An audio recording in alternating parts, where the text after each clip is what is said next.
പിതാവിന്റെയും പുത്രന്റെയും പരിശുദ്ധാത്മാവിന്റെയും നാമത്തിൽ ആമേൻ. അമ്മേ പരിശുദ്ധ അമ്മേ, അമ്മേ പരിശുദ്ധമേ, ദൈവമാതാവേ, കൃപാസനത്തിലൂടെ ഞങ്ങളുടെ ദേശത്തിനും അമ്മ മധ്യസ്ഥം തേടി തന്ന എല്ലാ അനുഗ്രഹങ്ങൾക്കും കൃപകൾക്കും ഞങ്ങളിപ്പോൾ ഹൃദയം നിറഞ്ഞ നന്ദി പറയുന്നു.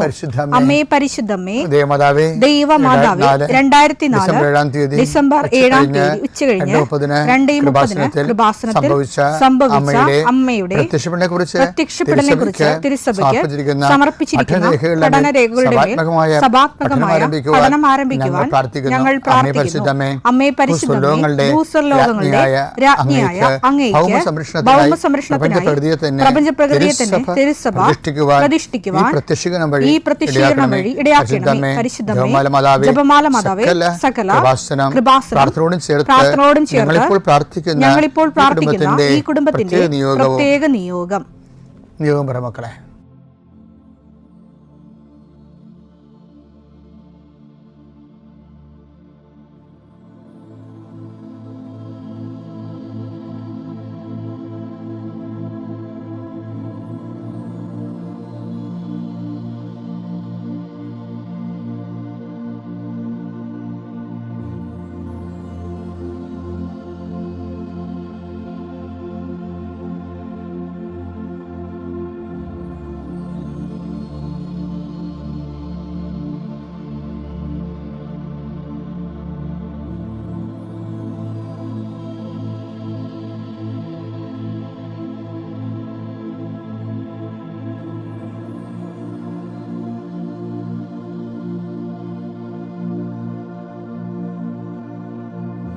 അമ്മയുടെ പ്രത്യക്ഷീകരണത്തിന്റെ ഈ അനുഗ്രഹവേളയിൽ ഞങ്ങൾക്ക് സാധിച്ചു തരുവാൻ കനിയണമേ. ആമേൻ. വിശ്വാസ പ്രമാണം. സർവശക്തനായ പിതാവും ആകാശത്തിന്റെയും ഭൂമിയുടെയും സൃഷ്ടാവുമായ ദൈവത്തിൽ ഞാൻ വിശ്വസിക്കുന്നു. അവിടുത്തെ ഏകപുത്രനും ഞങ്ങളുടെ കർത്താവുമായ ഈശോ മിശിഹായിലും ഞാൻ വിശ്വസിക്കുന്നു. ഈ പുത്രൻ പരിശുദ്ധാത്മാവിനാൽ ഗർഭസ്ഥനായി കന്യകാമറിയത്തിൽ നിന്ന് പിറന്ന് പൊന്തിയോസ് പീലാത്തോസിന്റെ കാലത്ത് പീഡകൾ സഹിച്ച് കുരിശിൽ തറയ്ക്കപ്പെട്ട് മരിച്ച് അടക്കപ്പെട്ട് പാതാളങ്ങളിൽ ഇറങ്ങി മരിച്ചവരുടെ ഇടയിൽ നിന്ന് 3-ാം നാൾ ഉയർത്ത് സ്വർഗത്തിലേക്ക് എഴുന്നള്ളി സർവശക്തിയുള്ള പിതാവായ ദൈവത്തിന്റെ വലതുഭാഗത്തിരിക്കുന്നു. അവിടെ നിന്ന് ജീവിക്കുന്നവരെയും മരിച്ചവരെയും വിധിക്കുവാൻ വരുമെന്നും ഞാൻ വിശ്വസിക്കുന്നു. പരിശുദ്ധാത്മാവിലും ഞാൻ വിശ്വസിക്കുന്നു. വിശുദ്ധ കത്തോലിക്കാ സഭയിലും പുണ്യവാന്മാരുടെ ഐക്യത്തിലും പാപങ്ങളുടെ മോചനത്തിലും ശരീരത്തിന്റെ ഉയർപ്പിലും നിത്യമായ ജീവിതത്തിലും ഞാൻ വിശ്വസിക്കുന്നു. ആമേൻ. സുഖസ്ഥനായ ഞങ്ങളുടെ പിതാവേ, അങ്ങയുടെ നാമം പൂജിതമാകണമേ. അങ്ങയുടെ രാജ്യം വരണമേ. അങ്ങയുടെ തിരുമനസ് സ്വർഗത്തിലെ പോലെ ഭൂമിയിലും ആകണമേ. അന്നു വേണ്ടുന്ന ആഹാരം ഇന്ന് ഞങ്ങൾക്ക് തരണമേ. ഞങ്ങളോട് തെറ്റ് ചെയ്യുന്നവരോട് ഞങ്ങൾ ക്ഷമിക്കുന്നത് പോലെ ഞങ്ങളുടെ തെറ്റുകൾ ഞങ്ങളോടും ക്ഷമിക്കണമേ. ഞങ്ങളെ പ്രലോഭനത്തിൽ ഉൾപ്പെടുത്തരുതേ, തിന്മയിൽ ഞങ്ങൾ രക്ഷിക്കണമേ. ആമേൻ. നന്മ നിറഞ്ഞ മറിയമേ, സ്വസ്തി. കർത്താവ് അങ്ങയുടെ കൂടെ സ്ത്രീകളിൽ അങ്ങ് അനുഗ്രഹിക്കപ്പെട്ടവളാകുന്നു. അങ്ങയുടെ ഉദരത്തിൻ ഫലമായി ഈശോ അനുഗ്രഹിക്കപ്പെട്ടവനാകുന്നു. പരിശുദ്ധ മറിയമേ, തമ്പുരാന്റെ അമ്മേ, പാപികളായ ഞങ്ങൾക്ക് വേണ്ടി ഇപ്പോഴും ഞങ്ങളുടെ മരണസമയത്തും തമ്പുരാനോട് അപേക്ഷിക്കണമേ. ആമേൻ. കർത്താവേ, നിന്റെ ഉന്നതമായ നാമത്തിന് സ്തോത്രം ചെയ്യുന്നു. കർത്താവേ, നിന്റെ വിശുദ്ധ പൗരോഹിത്യത്തെ മഹത്വപ്പെടുത്തണമേ. കർത്താവെ, സഭയിലുള്ള സാന്നിധ്യം പ്രകടമാക്കണമേ. 40 വർഷം ഞാൻ അർപ്പിച്ച കൃപാനയുടെ യോഗ്യതയാൽ കൃപാസ്ഥാനത്താറെ ജീവനോടെ പ്രത്യക്ഷപ്പെട്ട പരിശുദ്ധ അമ്മയുടെ മാധ്യസ്ഥത്തിലെ ഞാൻ മക്കളെ ആശീർവദിക്കുന്നു. ഈശോയെ, ഈ പ്രാർത്ഥന ഈ പൈപ്പിൽ വെള്ളം വരുന്നത് പോലെയാണ്.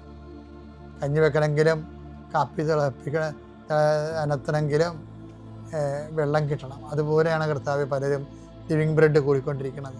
കർത്താവെ, നിൻ്റെ എല്ലാ ഡോക്യുമെൻസിനെയും ആശീർവദിച്ച് പ്രാർത്ഥിക്കുന്നു. കിട്ടാത്ത ഡോക്യുമെൻറ്റ്സ്, കർത്താവ് ഇല്ലാത്ത ഡോക്യുമെൻറ്റ്സ്, കർത്താവെ അത് ഉള്ളതുപോലെ അത് പരിഹരിക്കപ്പെടാൻ പുതിയ വഴികൾ അങ്ങനെ മക്കൾക്ക് അങ്ങ് കാണിച്ചു കൊടുക്കണമെന്ന് പ്രാർത്ഥിക്കുന്നു. കർത്താവെ, തൊഴിലാളികൾ, മത്സ്യത്തൊഴിലാളികൾ, അവരുടെ കടങ്ങൾ, അവരുടെ ജീവിത ആവശ്യങ്ങൾ, അവിടെ തൊഴിൽ സംഘർഷങ്ങൾ, അതുപോലെ തന്നെ കർഷകരുമായി ബന്ധപ്പെട്ട് വരുന്ന എല്ലാ വേദനകളും പരിശുദ്ധമ്മ ദൈവമാതാവിൻ്റെ മധ്യസ്ഥ ഏൽപ്പിക്കുന്നു. ഭവനരഹിതരെ അവരെ ആശീർവദിക്കാൻ പ്രാർത്ഥിക്കുന്നു. കർത്താവെ, മക്കൾ ഇല്ലാത്തവരെ അവരെ ആശീർവദിക്കാൻ പ്രാർത്ഥിക്കുന്നു. 40 വർഷം ഞാൻ അർപ്പിച്ച കുർബാനയുടെ യോഗ്യതയാൽ കൃപാസ്ഥാനത്താറെ ജീവനോടെ പ്രത്യക്ഷപ്പെട്ട മാതാവിൻ്റെയും മധ്യസ്ഥത്താൽ പിതാവിൻ്റെയും പുത്രൻ്റെയും പരിശുദ്ധനാമത്തിൽ നിങ്ങൾ ആശീർവദിക്കപ്പെടുന്നു, നിങ്ങൾ സൗഖ്യപ്പെടുന്നു. തിരികെ വരണ സമയം കർത്താവ് നിങ്ങൾ അനുഗ്രഹിക്കട്ടെ. എൻ്റെ പ്രിയപ്പെട്ടവരെ,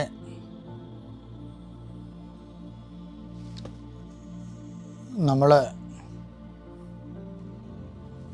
ഉടമ്പടിയിൽ ജീവിക്കുന്നവരുടെ ഒരു ചലഞ്ച് അല്ലെങ്കിൽ ഒരു ത്രെട്ട്, ഭീഷണി എന്ന് പറയുന്നത് ശരിക്കും പറഞ്ഞ നമ്മുടെ സൽപ്രവൃത്തികളാണ്. ഞാൻ പറയണത് ശ്രദ്ധിച്ചേക്കണേ. കാര്യം ലോകത്തിൽ എന്തുമാത്രം സൽപ്രവൃത്തികളാണ് ഈ ഉടമ്പടി എടുത്ത മനുഷ്യർ ചെയ്യുന്നതെന്ന് നമ്മൾ സാക്ഷ്യം കേട്ടാൽ മനസ്സിലാകും. ആതുരാലയങ്ങളിലും, കേരളത്തിലെ എല്ലാ ആതുരാലയങ്ങളിലും, ലോകത്തിലുള്ള മലയാളികൾ അടുത്ത് താമസിക്കുന്ന എല്ലാ ആതുരാലയങ്ങളിലും ആവശ്യത്തിന് പണവും അതുപോലെ തന്നെ നമ്മുടെ ഭക്ഷണപദാർത്ഥങ്ങളും വസ്ത്രങ്ങളുമൊക്കെ ഉടമ്പടി എടുത്തവർ അവരുടെ സ്പിരിച്വൽ കമ്മിറ്റ്മെൻറ്റിൻ്റെ ഭാഗമായിട്ട് ചെയ്യുന്നുണ്ട്. അവരും സൽപ്രവൃത്തികൾ ചെയ്യുന്ന മറ്റുള്ളവരെ ശ്രദ്ധിക്കാനൊരു കാര്യം പറയുകയാണ്. സൽപ്രവൃത്തികൾക്ക്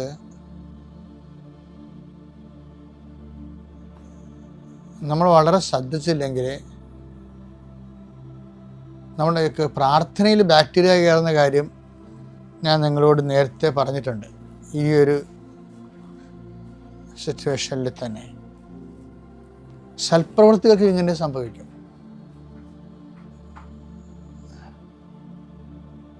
കാര്യം സൽപ്രവൃത്തികൾ കളങ്കിത സൽപ്രവൃത്തിയുണ്ട്, നിഷ്കളങ്ക സൽപ്രവൃത്തിയുണ്ട്, രക്ഷാകര സൽപ്രവൃത്തി അഥവാ കൃപാവര പ്രവൃത്തിയുണ്ട്. അപ്പോൾ 3 തരം പ്രവൃത്തികളാണ് സൽപ്രവൃത്തികളുള്ളത്. ഒന്ന് കളങ്കിത സൽപ്രവൃത്തി. അതിന് ബൈബിൾ വളരെ മോശം ലാംഗ്വേജ് ഉപയോഗിക്കുന്നത്.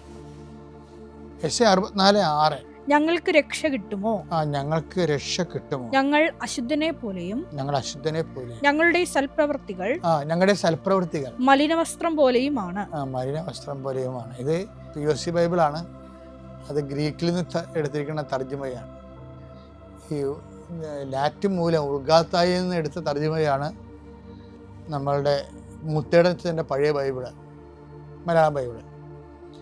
മുത്തേടത്തിൻ്റെ ബൈബിളിൽ ഇതിനേക്കാൾ രൂക്ഷമായ ലാംഗ്വേജ് ഉപയോഗിച്ചിരിക്കുന്നത്. ഞങ്ങളുടെ സൽപ്രവൃത്തികൾ മലിനവസ്ത്രം പോലെയാണ്. മുത്തേടത്തിൻ്റെ ബൈബിളിൽ എഴുതിയിരിക്കുന്നത് അത് ലാറ്റിൻ ട്രാൻസ്ലേഷനാണ് മലയാളത്തിലേക്ക്. അത് ഋതുവായ സ്ത്രീയുടെ മലിനവസ്ത്രം പോലെയാണ്.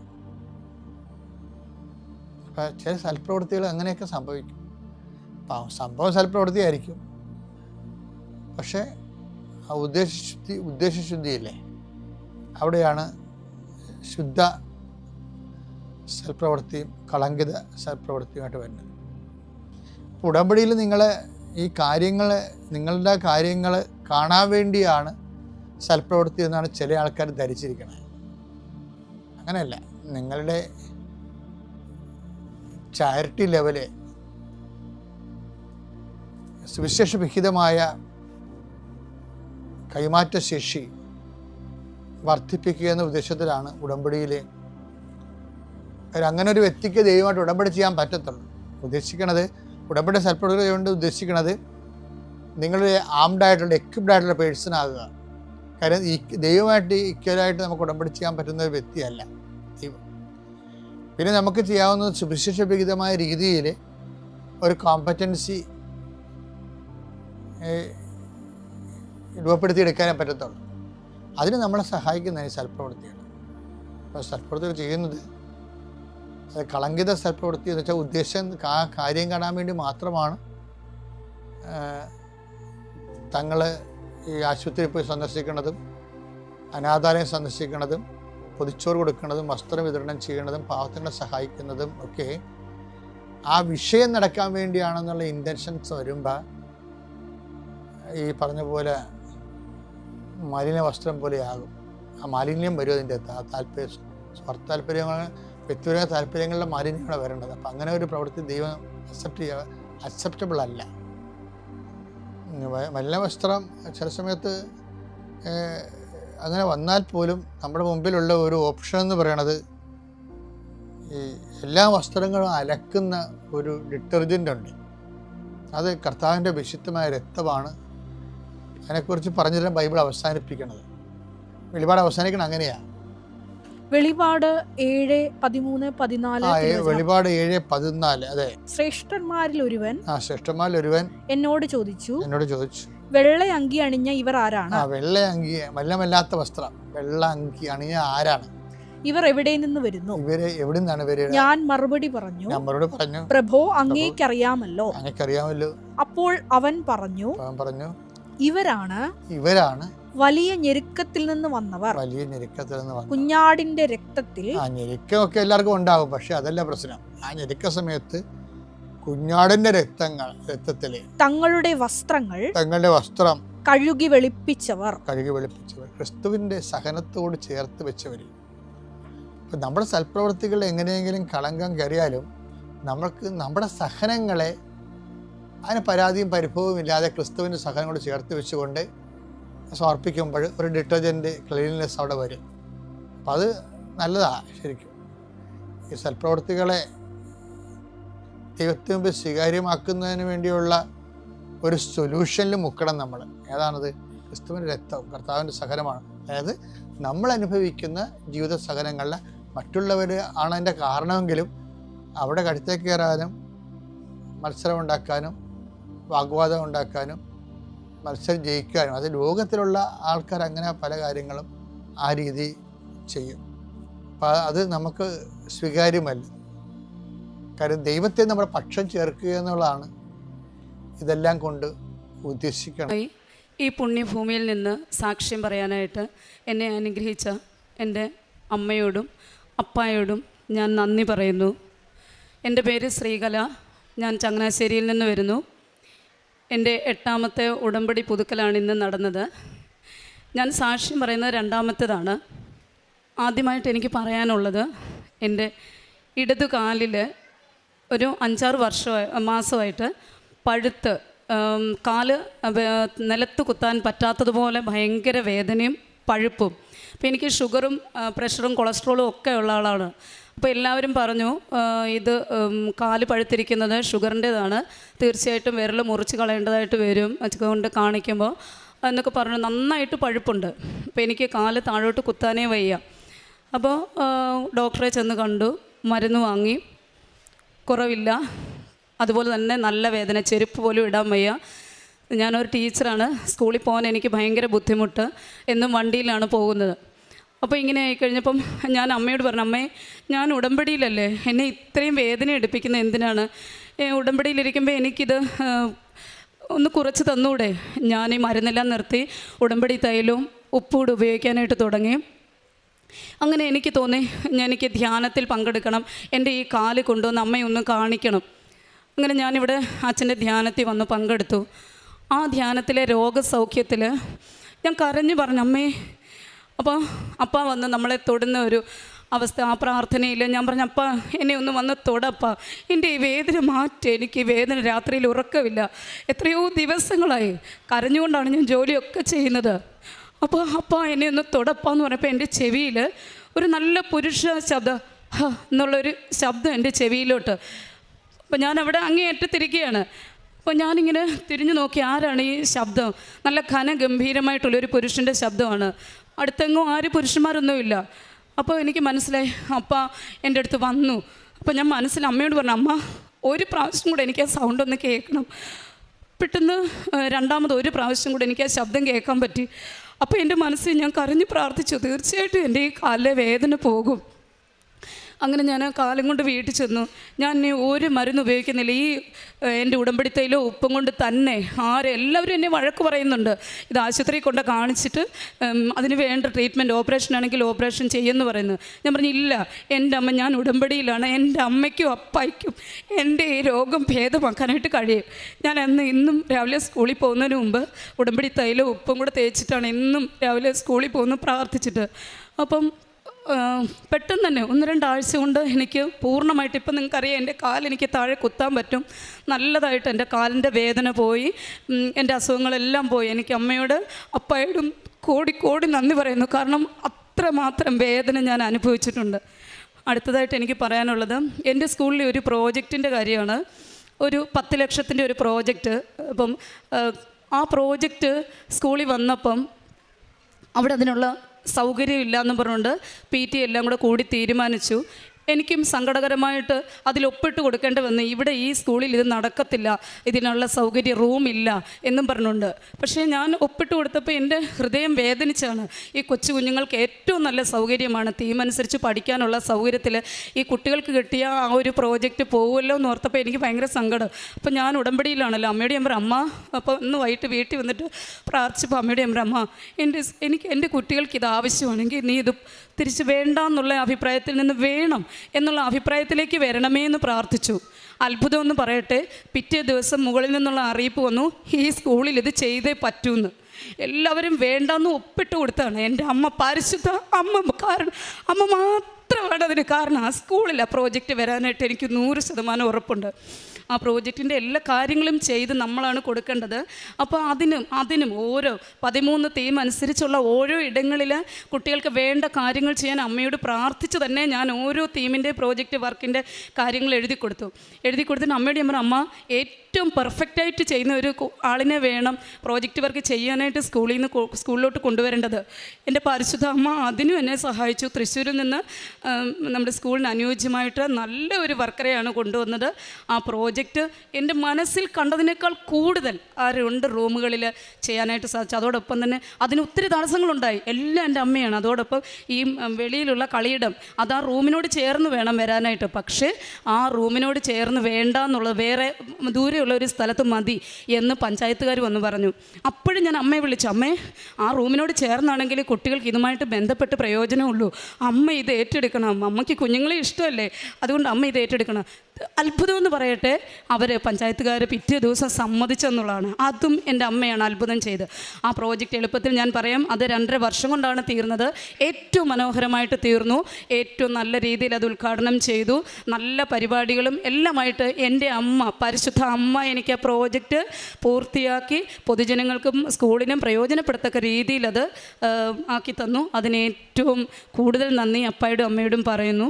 അടുത്ത ഒരു ദിവസം ഞാനിതുപോലെ ജോലിയെല്ലാം കഴിഞ്ഞിട്ട് വൈകുന്നേരം പ്രാർത്ഥിക്കുന്നതിന് മുൻപ്, 7 മണിയായില്ല, പ്രാർത്ഥിക്കുന്നതിന് മുൻപ് എനിക്ക് നന്നായിട്ട് വിശക്കുന്നു. അപ്പോൾ ഞാനോർത്ത് ഫ്രിഡ്ജിൽ നേരത്തെ ഏത്തക്ക വെച്ചിട്ടുണ്ടായിരുന്നു.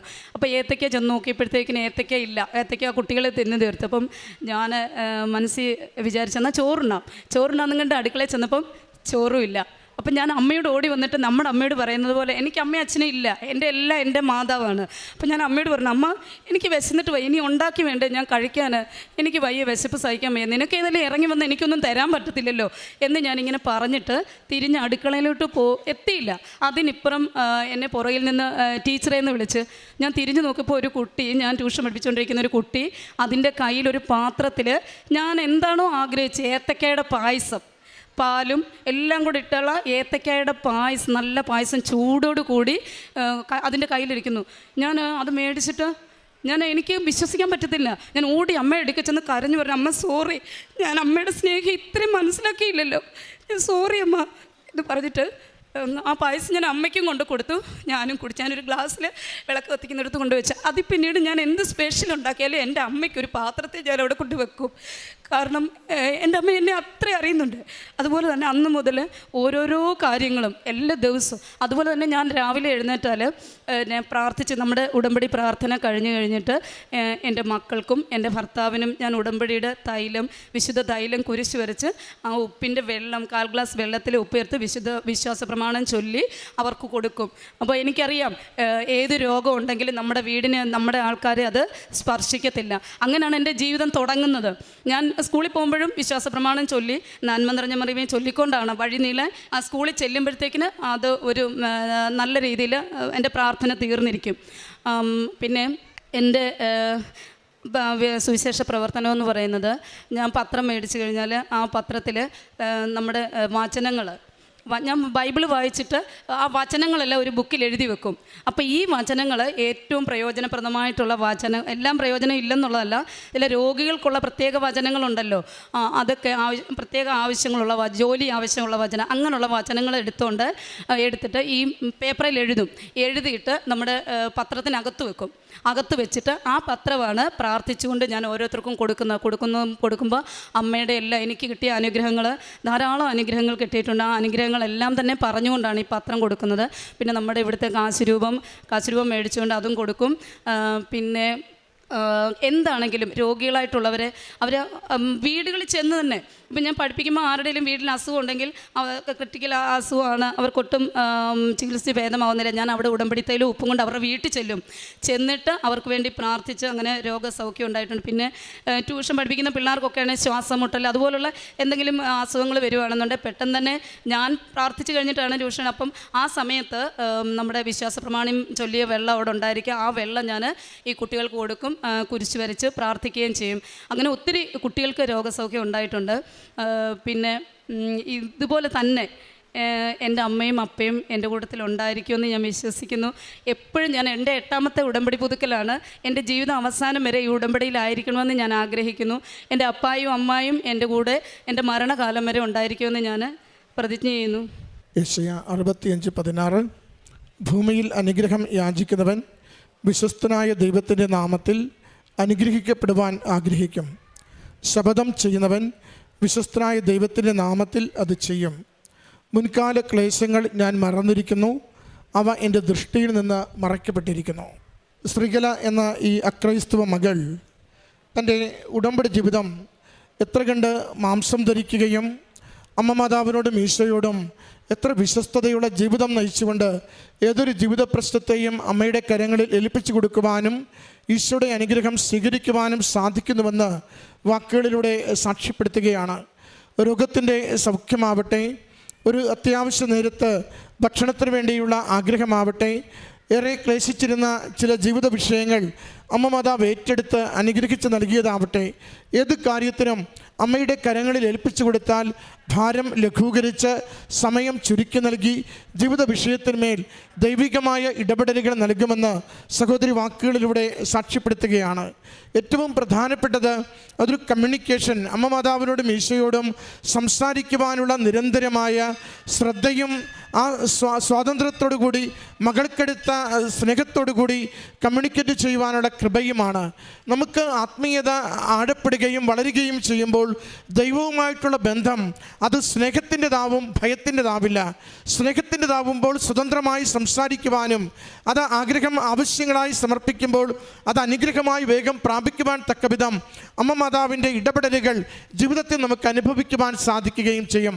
സഹോദരി പറയുന്നുണ്ട്, ഇവിടെ അച്ഛൻ്റെ ധ്യാനം കൂടിക്കൊണ്ട് രോഗസൗഖ്യ പ്രാർത്ഥനയുടെ സമയത്ത് തൻ്റെ ഒരു കാര്യത്തിന് വേണ്ടി അമ്മയോട് പ്രാർത്ഥിക്കുമ്പോൾ അത് സ്വരം കേട്ടുകൊണ്ട് ദൈവികമായ സാന്നിധ്യം അനുഭവിച്ചുകൊണ്ട് ആ സൗഖ്യം നേടുവാൻ തക്കവിധം അമ്മ മാതാവ് തൻ്റെ ജീവിതത്തെ നയിച്ചതും അനുഗ്രഹിച്ചതും. പ്രിയമുള്ളവരെ, ഉടമ്പടി എപ്പോഴും ദൈവസാന്നിധ്യം നമ്മുടെ ജീവിതത്തിൽ അനുഭവിക്കുവാൻ വേണ്ടി നമ്മളെ സഹായിക്കുന്നതാണ്. ഏതൊരു ക്ലേശത്തെയും അമ്മയുടെ കരങ്ങളിലേക്ക് അറിഞ്ഞ് ഏൽപ്പിച്ചു കൊടുക്കുമ്പോൾ എത്ര കണ്ട് അതിന് ജീവിത വിഷയങ്ങളുണ്ടെങ്കിലും അത് മുഴുവനും പരിഹരിച്ച് അമ്മ മാതാവ് നമ്മുടെ ജീവിതത്തെ സുസ്ഥിതിയുള്ളതാക്കും, സൗഖ്യമുള്ളതാക്കി മാറ്റിത്തരും. അതിൻ്റെ സാക്ഷ്യമാണ് ഈ മകൾ ഈ അൾത്താരയിൽ പങ്കുവെച്ചത്. 8 തവണ ഈ അക്രൈസ്തവ മകൾ ഉടമ്പടി പുതുക്കി എന്ന് പറയുന്നതിനർത്ഥം ഉടമ്പടി ജീവിതത്തെ ആത്മാവിൽ സ്വീകരിക്കുകയും ഹൃദയ സന്തോഷത്തോടു കൂടി ജീവിക്കുകയും അമ്മയ്ക്ക് സ്വയം ജീവിതം ഏൽപ്പിച്ചു കൊടുത്തുകൊണ്ട് ഓരോ ദിനവും അതിൽ മുന്നേറുവാൻ വേണ്ടി തൻ്റെ തന്നെ എല്ലാ താല്പര്യങ്ങളെയും വിട്ടുകൊടുക്കുന്നു എന്നതിനാണ്. ഉടമ്പടി ഒരു ജീവിതക്രമമാണ്. ഏതെങ്കിലും ഒരു കാര്യം നേടുവാൻ വേണ്ടി അല്പ ദിവസത്തേക്കുള്ള ഒരു എളുപ്പവഴിയല്ല, മറിച്ച് ദൈവത്തിന് ഉടമസ്ഥതയുള്ള ജീവിതമാണിതെന്ന് എക്കാലത്തേക്കും ലോകത്തോട് സാക്ഷ്യപ്പെടുത്തുവാൻ വേണ്ടി നമ്മളെ തന്നെ സമർപ്പിക്കുന്ന ജീവിതക്രമമാണ്. ഈ സഹോദരിക്ക് അമ്മയിലൂടെയും ഈശ്വരൂടെയും ലഭിച്ച എല്ലാ അനുഗ്രഹങ്ങൾക്കും അമ്മ മാതാവിനും തിരുക്കുമാരനും നന്ദി പറഞ്ഞുകൊണ്ട് പരിശുദ്ധ അമ്മ ജീവനോടെ പ്രത്യക്ഷപ്പെട്ട പവിത്രമായ അൾത്താരയിൽ വന്നു നിന്ന് സാക്ഷ്യം പറയാനുള്ള കൃപ ലഭിച്ചതിന് എൻ്റെ അമ്മ മാതാവിനും തിരുക്കുമാരനും കോടാനുകോടി നന്ദി പറയുന്നു. എൻ്റെ പേര് സൗമ്യ, ഞാൻ കോട്ടയത്തു നിന്നാണ് വരുന്നത്. ഇതെൻ്റെ അമ്മയാണ്. എനിക്കും എൻ്റെ അമ്മയ്ക്കും ലഭിച്ച രോഗസൗഖ്യത്തിൻ്റെ സാക്ഷ്യം പറയാനാണ് ഞാൻ ഈ സന്നിധിയിൽ വന്നിരിക്കുന്നത്. 2023 സെപ്റ്റംബർ മാസത്തിലാണ് ഞാൻ ആദ്യമായി ഈ കൃപാസനത്തിലെത്തി ഉടമ്പടി എടുക്കുന്നത്. ഞാനിവിടെ ഉടമ്പടി എടുക്കാൻ വരാനുണ്ടായ സാഹചര്യം ഞാൻ പറയാം. വളരെ നോർമലായി പോയിക്കൊണ്ടിരുന്ന ഒരു ലൈഫായിരുന്നു എൻ്റേത്. എനിക്ക് ജോലി ഉണ്ടായിരുന്നു, എൻ്റെ വിവാഹം ഉറപ്പിച്ച് വച്ചിരിക്കുകയായിരുന്നു. ആ ഒരു സമയത്താണ് പെട്ടെന്നൊരു ദിവസം എനിക്കൊരു വയറുവേദന ഉണ്ടാകുന്നത്. വയറുവേദന ഇങ്ങനെ മാറാതെ വന്നപ്പോൾ ഞങ്ങൾ ഡോക്ടറെ കൊണ്ട് കാണിച്ചു. ഡോക്ടർ സ്കാൻ ചെയ്യാൻ പറഞ്ഞു. അങ്ങനെ സ്കാൻ ചെയ്തപ്പോൾ എൻ്റെ ലെഫ്റ്റ് ഓവറിയിൽ ഒരു സിസ്റ്റ് ഉണ്ടെന്ന് പറഞ്ഞു. അപ്പോൾ ഡോക്ടർ പറഞ്ഞു അത് എത്രയും പെട്ടെന്ന് റിമൂവ് ചെയ്ത് കളയണം എന്ന് പറഞ്ഞു. കീഹോൾ സർജറിയാണ് എനിക്ക് സജസ്റ്റ് ചെയ്തത്. അങ്ങനെ ഞങ്ങൾ സർജറി ചെയ്തു. സർജറിക്ക് ശേഷം ഡോക്ടർ പറഞ്ഞു കുഴപ്പമൊന്നുമില്ല എന്ന് പറഞ്ഞു. അങ്ങനെ ഒരു 3-4 ദിവസം ഹോസ്പിറ്റലിലായിരുന്നു. ഡിസ്ചാർജ് ആകുന്ന ദിവസം ഞാനോ എൻ്റെ വീട്ടുകാരോ ആ ഡോക്ടർമാർ പോലും പ്രതീക്ഷിക്കാത്ത ഒരു സംഭവം ഉണ്ടായി. എൻ്റെ ബയോപ്സി റിസൾട്ട് പോസിറ്റീവായിരുന്നു. ഞങ്ങൾ ആകെ തകർന്നു പോയൊരവസ്ഥയായിരുന്നു. എന്ത് ചെയ്യണമെന്നറിയാതെ എല്ലാവരും ഒരുപാട് വിഷമിച്ചു. അപ്പോൾ ആ ഹോസ്പിറ്റലിൽ കൂടുതൽ ഫെസിലിറ്റീസ് ഒന്നും ഇല്ലാത്തതുകൊണ്ട് അവിടുത്തെ ഡോക്ടേഴ്സ് എന്നെ മെഡിക്കൽ കോളേജിലേക്കാണ് റെഫർ ചെയ്തത്. അങ്ങനെ ഞാൻ മെഡിക്കൽ കോളേജിലെത്തി. അവിടുത്തെ ഡോക്ടേഴ്സിനെ ഇതെല്ലാം കാണിച്ചു, ഈ റിപ്പോർട്ടൊക്കെ.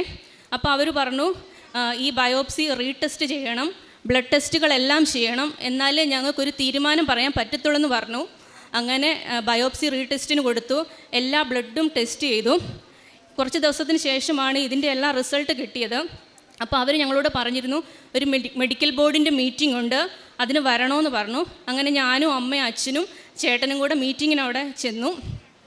അപ്പം കുറേ അധികം ഡോക്ടേഴ്സ് മീറ്റിങ്ങിലിരിക്കുകയാണ്. ഞങ്ങൾ ആ റൂമിൽ കയറി ചെന്നിട്ട് അവിടുത്തെ ആ മെയിൻ ഡോക്ടർ എൻ്റെ മുഖത്ത് നോക്കി വളരെ കൂളായിട്ട് എന്നോട് പറഞ്ഞു കുട്ടിയുടെ കാര്യം കുറച്ച് റിസ്ക്കാണ്, കുട്ടിയുടെ ലെഫ്റ്റ് ഓവറിയിൽ ക്യാൻസറാണ്, വേറെ ഓപ്ഷൻസ് ഒന്നുമില്ല, കുട്ടി അൺമാരീഡ് ആണെന്ന് ഞങ്ങൾക്കറിയാം, പക്ഷേ ഞങ്ങളെ സംബന്ധിച്ചിടത്തോളം ഓരോ പേഷ്യൻറ്റിൻ്റെയും ജീവനാലും വലുത്, അതുകൊണ്ട് മോളുടെ 2 ഓവറിയും യൂട്രസും റിമൂവ് ചെയ്തേ പറ്റൂ എന്ന് പറഞ്ഞു. വേറെ ഓപ്ഷൻസ് ഒന്നുമില്ലെന്ന് അവർ തീർത്ത് പറഞ്ഞു. ഇതിന് സമ്മതമാണെങ്കിൽ സർജറി പ്രൊസീഡ് ചെയ്യാം, സൈൻ ചെയ്ത് തരണമെന്ന് പറഞ്ഞു. എനിക്ക് ഒരിക്കലും അക്സെപ്റ്റ് ചെയ്യാൻ പറ്റാത്തൊരു കാര്യമാണ് ആ ഡോക്ടറിനോട് പറഞ്ഞത്. ഞാൻ അവിടെ നിന്ന് ഒരുപാട് കരഞ്ഞു. എന്നിട്ട് ഞാൻ സമ്മതിക്കത്തില്ലെന്ന് പറഞ്ഞ് ഞാൻ ആ റൂമിൽ നിന്ന് ഇറങ്ങിപ്പോന്നു. അങ്ങനെ ഞങ്ങൾ വീട്ടിലേക്ക് പോന്നു. ആ ഒരു സമയത്താണ് വേറൊരു കാര്യം കൂടെ നടക്കുന്നത്. ഇതെൻ്റെ അമ്മയാണ്. അമ്മയ്ക്ക് ഒരു 15 വർഷം മുന്നേ പീരീഡ്സൊക്കെ നിന്നതാണ്.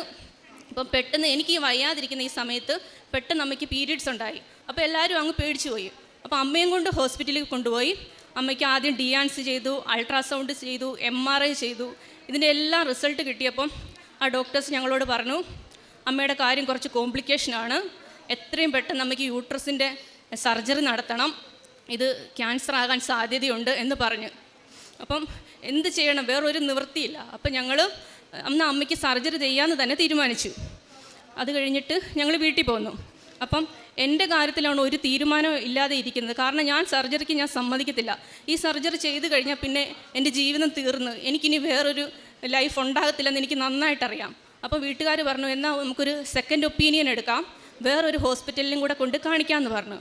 അങ്ങനെ കോട്ടയത്ത് തന്നെയുള്ള ഒരു മൾട്ടി സ്പെഷ്യാലിറ്റി ഹോസ്പിറ്റലിൽ എന്നെ കൊണ്ട് കാണിച്ചു. അപ്പം ഞാൻ വളരെ പ്രതീക്ഷയോടെയൊക്കെയാണ് പോകുന്നത്. കാരണം ഗവൺമെൻറ് ഹോസ്പിറ്റൽ പോലൊന്നും അല്ലല്ലോ, പ്രൈവറ്റ് ഹോസ്പിറ്റലിലാകുമ്പം അവരിങ്ങനെയൊന്നും സംസാരിക്കില്ല, എന്തെങ്കിലും പ്രതീക്ഷ കാണും എന്ന് വിചാരിച്ച് ഞാൻ അവിടെ പോയതാണ്. ഞാൻ അവിടെ ചെന്നപ്പോഴത്തേക്കും ഈ റിപ്പോർട്ടെല്ലാം ആ ഡോക്ടറിനെ കാണിച്ചു. ഇതെല്ലാം നോക്കിക്കഴിഞ്ഞിട്ട് വളരെ ഗൗരവത്തിൽ ആ ഡോക്ടർ എന്നോട് പറഞ്ഞു മെഡിക്കൽ കോളേജിൽ നിന്ന് പറഞ്ഞത് വളരെ ശരിയാണ്, മോളുടെ 2 ഓവറിയും യൂട്രസും റിമൂവ് ചെയ്തേ പറ്റൂ, വേറെ ഒരു ഓപ്ഷനും ഇല്ല, ഐ ആം സോറി എന്ന് പറഞ്ഞു. അപ്പോൾ എനിക്ക് എൻ്റെ എല്ലാ പ്രതീക്ഷകളും നഷ്ടപ്പെട്ടു. ഞാൻ അവിടെ ഇരുന്ന് കരഞ്ഞു. എന്നിട്ട് ഞാൻ ഡോക്ടറോട് ചോദിച്ചു ഡോക്ടറെ വേറൊരു വഴി ഇല്ലേന്ന് ചോദിച്ചു. പറഞ്ഞു ഇല്ലെന്ന് പറഞ്ഞു. ഞാൻ പറഞ്ഞു എൻ്റെ ലെഫ്റ്റ് ഓവറിയിൽ മാത്രമേ പ്രശ്നമുള്ളല്ലോ, പിന്നെ എന്തിനാണ് എൻ്റെ റൈറ്റ് ഓവറിയും യൂട്രസും എല്ലാം റിമൂവ് ചെയ്യുന്നതെന്ന് ചോദിച്ചു. അപ്പോൾ ഡോക്ടർ എനിക്ക് പറഞ്ഞ് മനസ്സിലാക്കി തന്നു എനിക്ക് ആദ്യം ചെയ്തത് കീഹോൾ സർജറിയാണ്. ഓപ്പൺ സർജറി ആയിരുന്നെങ്കിൽ ഈ സിസ്റ്റ് റിമൂവ് ചെയ്യുമ്പോൾ വേറെ പ്രശ്നമൊന്നും ഉണ്ടാവില്ലായിരുന്നു. പക്ഷേ കീഹോൾ സർജറി ആകുമ്പോൾ ഇത് കുത്തിപ്പൊട്ടിച്ചാണ് എടുക്കുന്നത്. അപ്പം ഉറപ്പായിട്ടും ഈ അസുഖം മറ്റേ ഓവറിയിലും യൂട്രസിലും ശരീരത്തിന് വേറെ അവയവങ്ങളിലേക്കൊക്കെ സ്പ്രെഡ് ചെയ്തിട്ടുണ്ടാവും. അതുകൊണ്ടാണ് ഇങ്ങനെ ചെയ്യണമെന്ന് പറയുന്നതെന്ന് പറഞ്ഞു.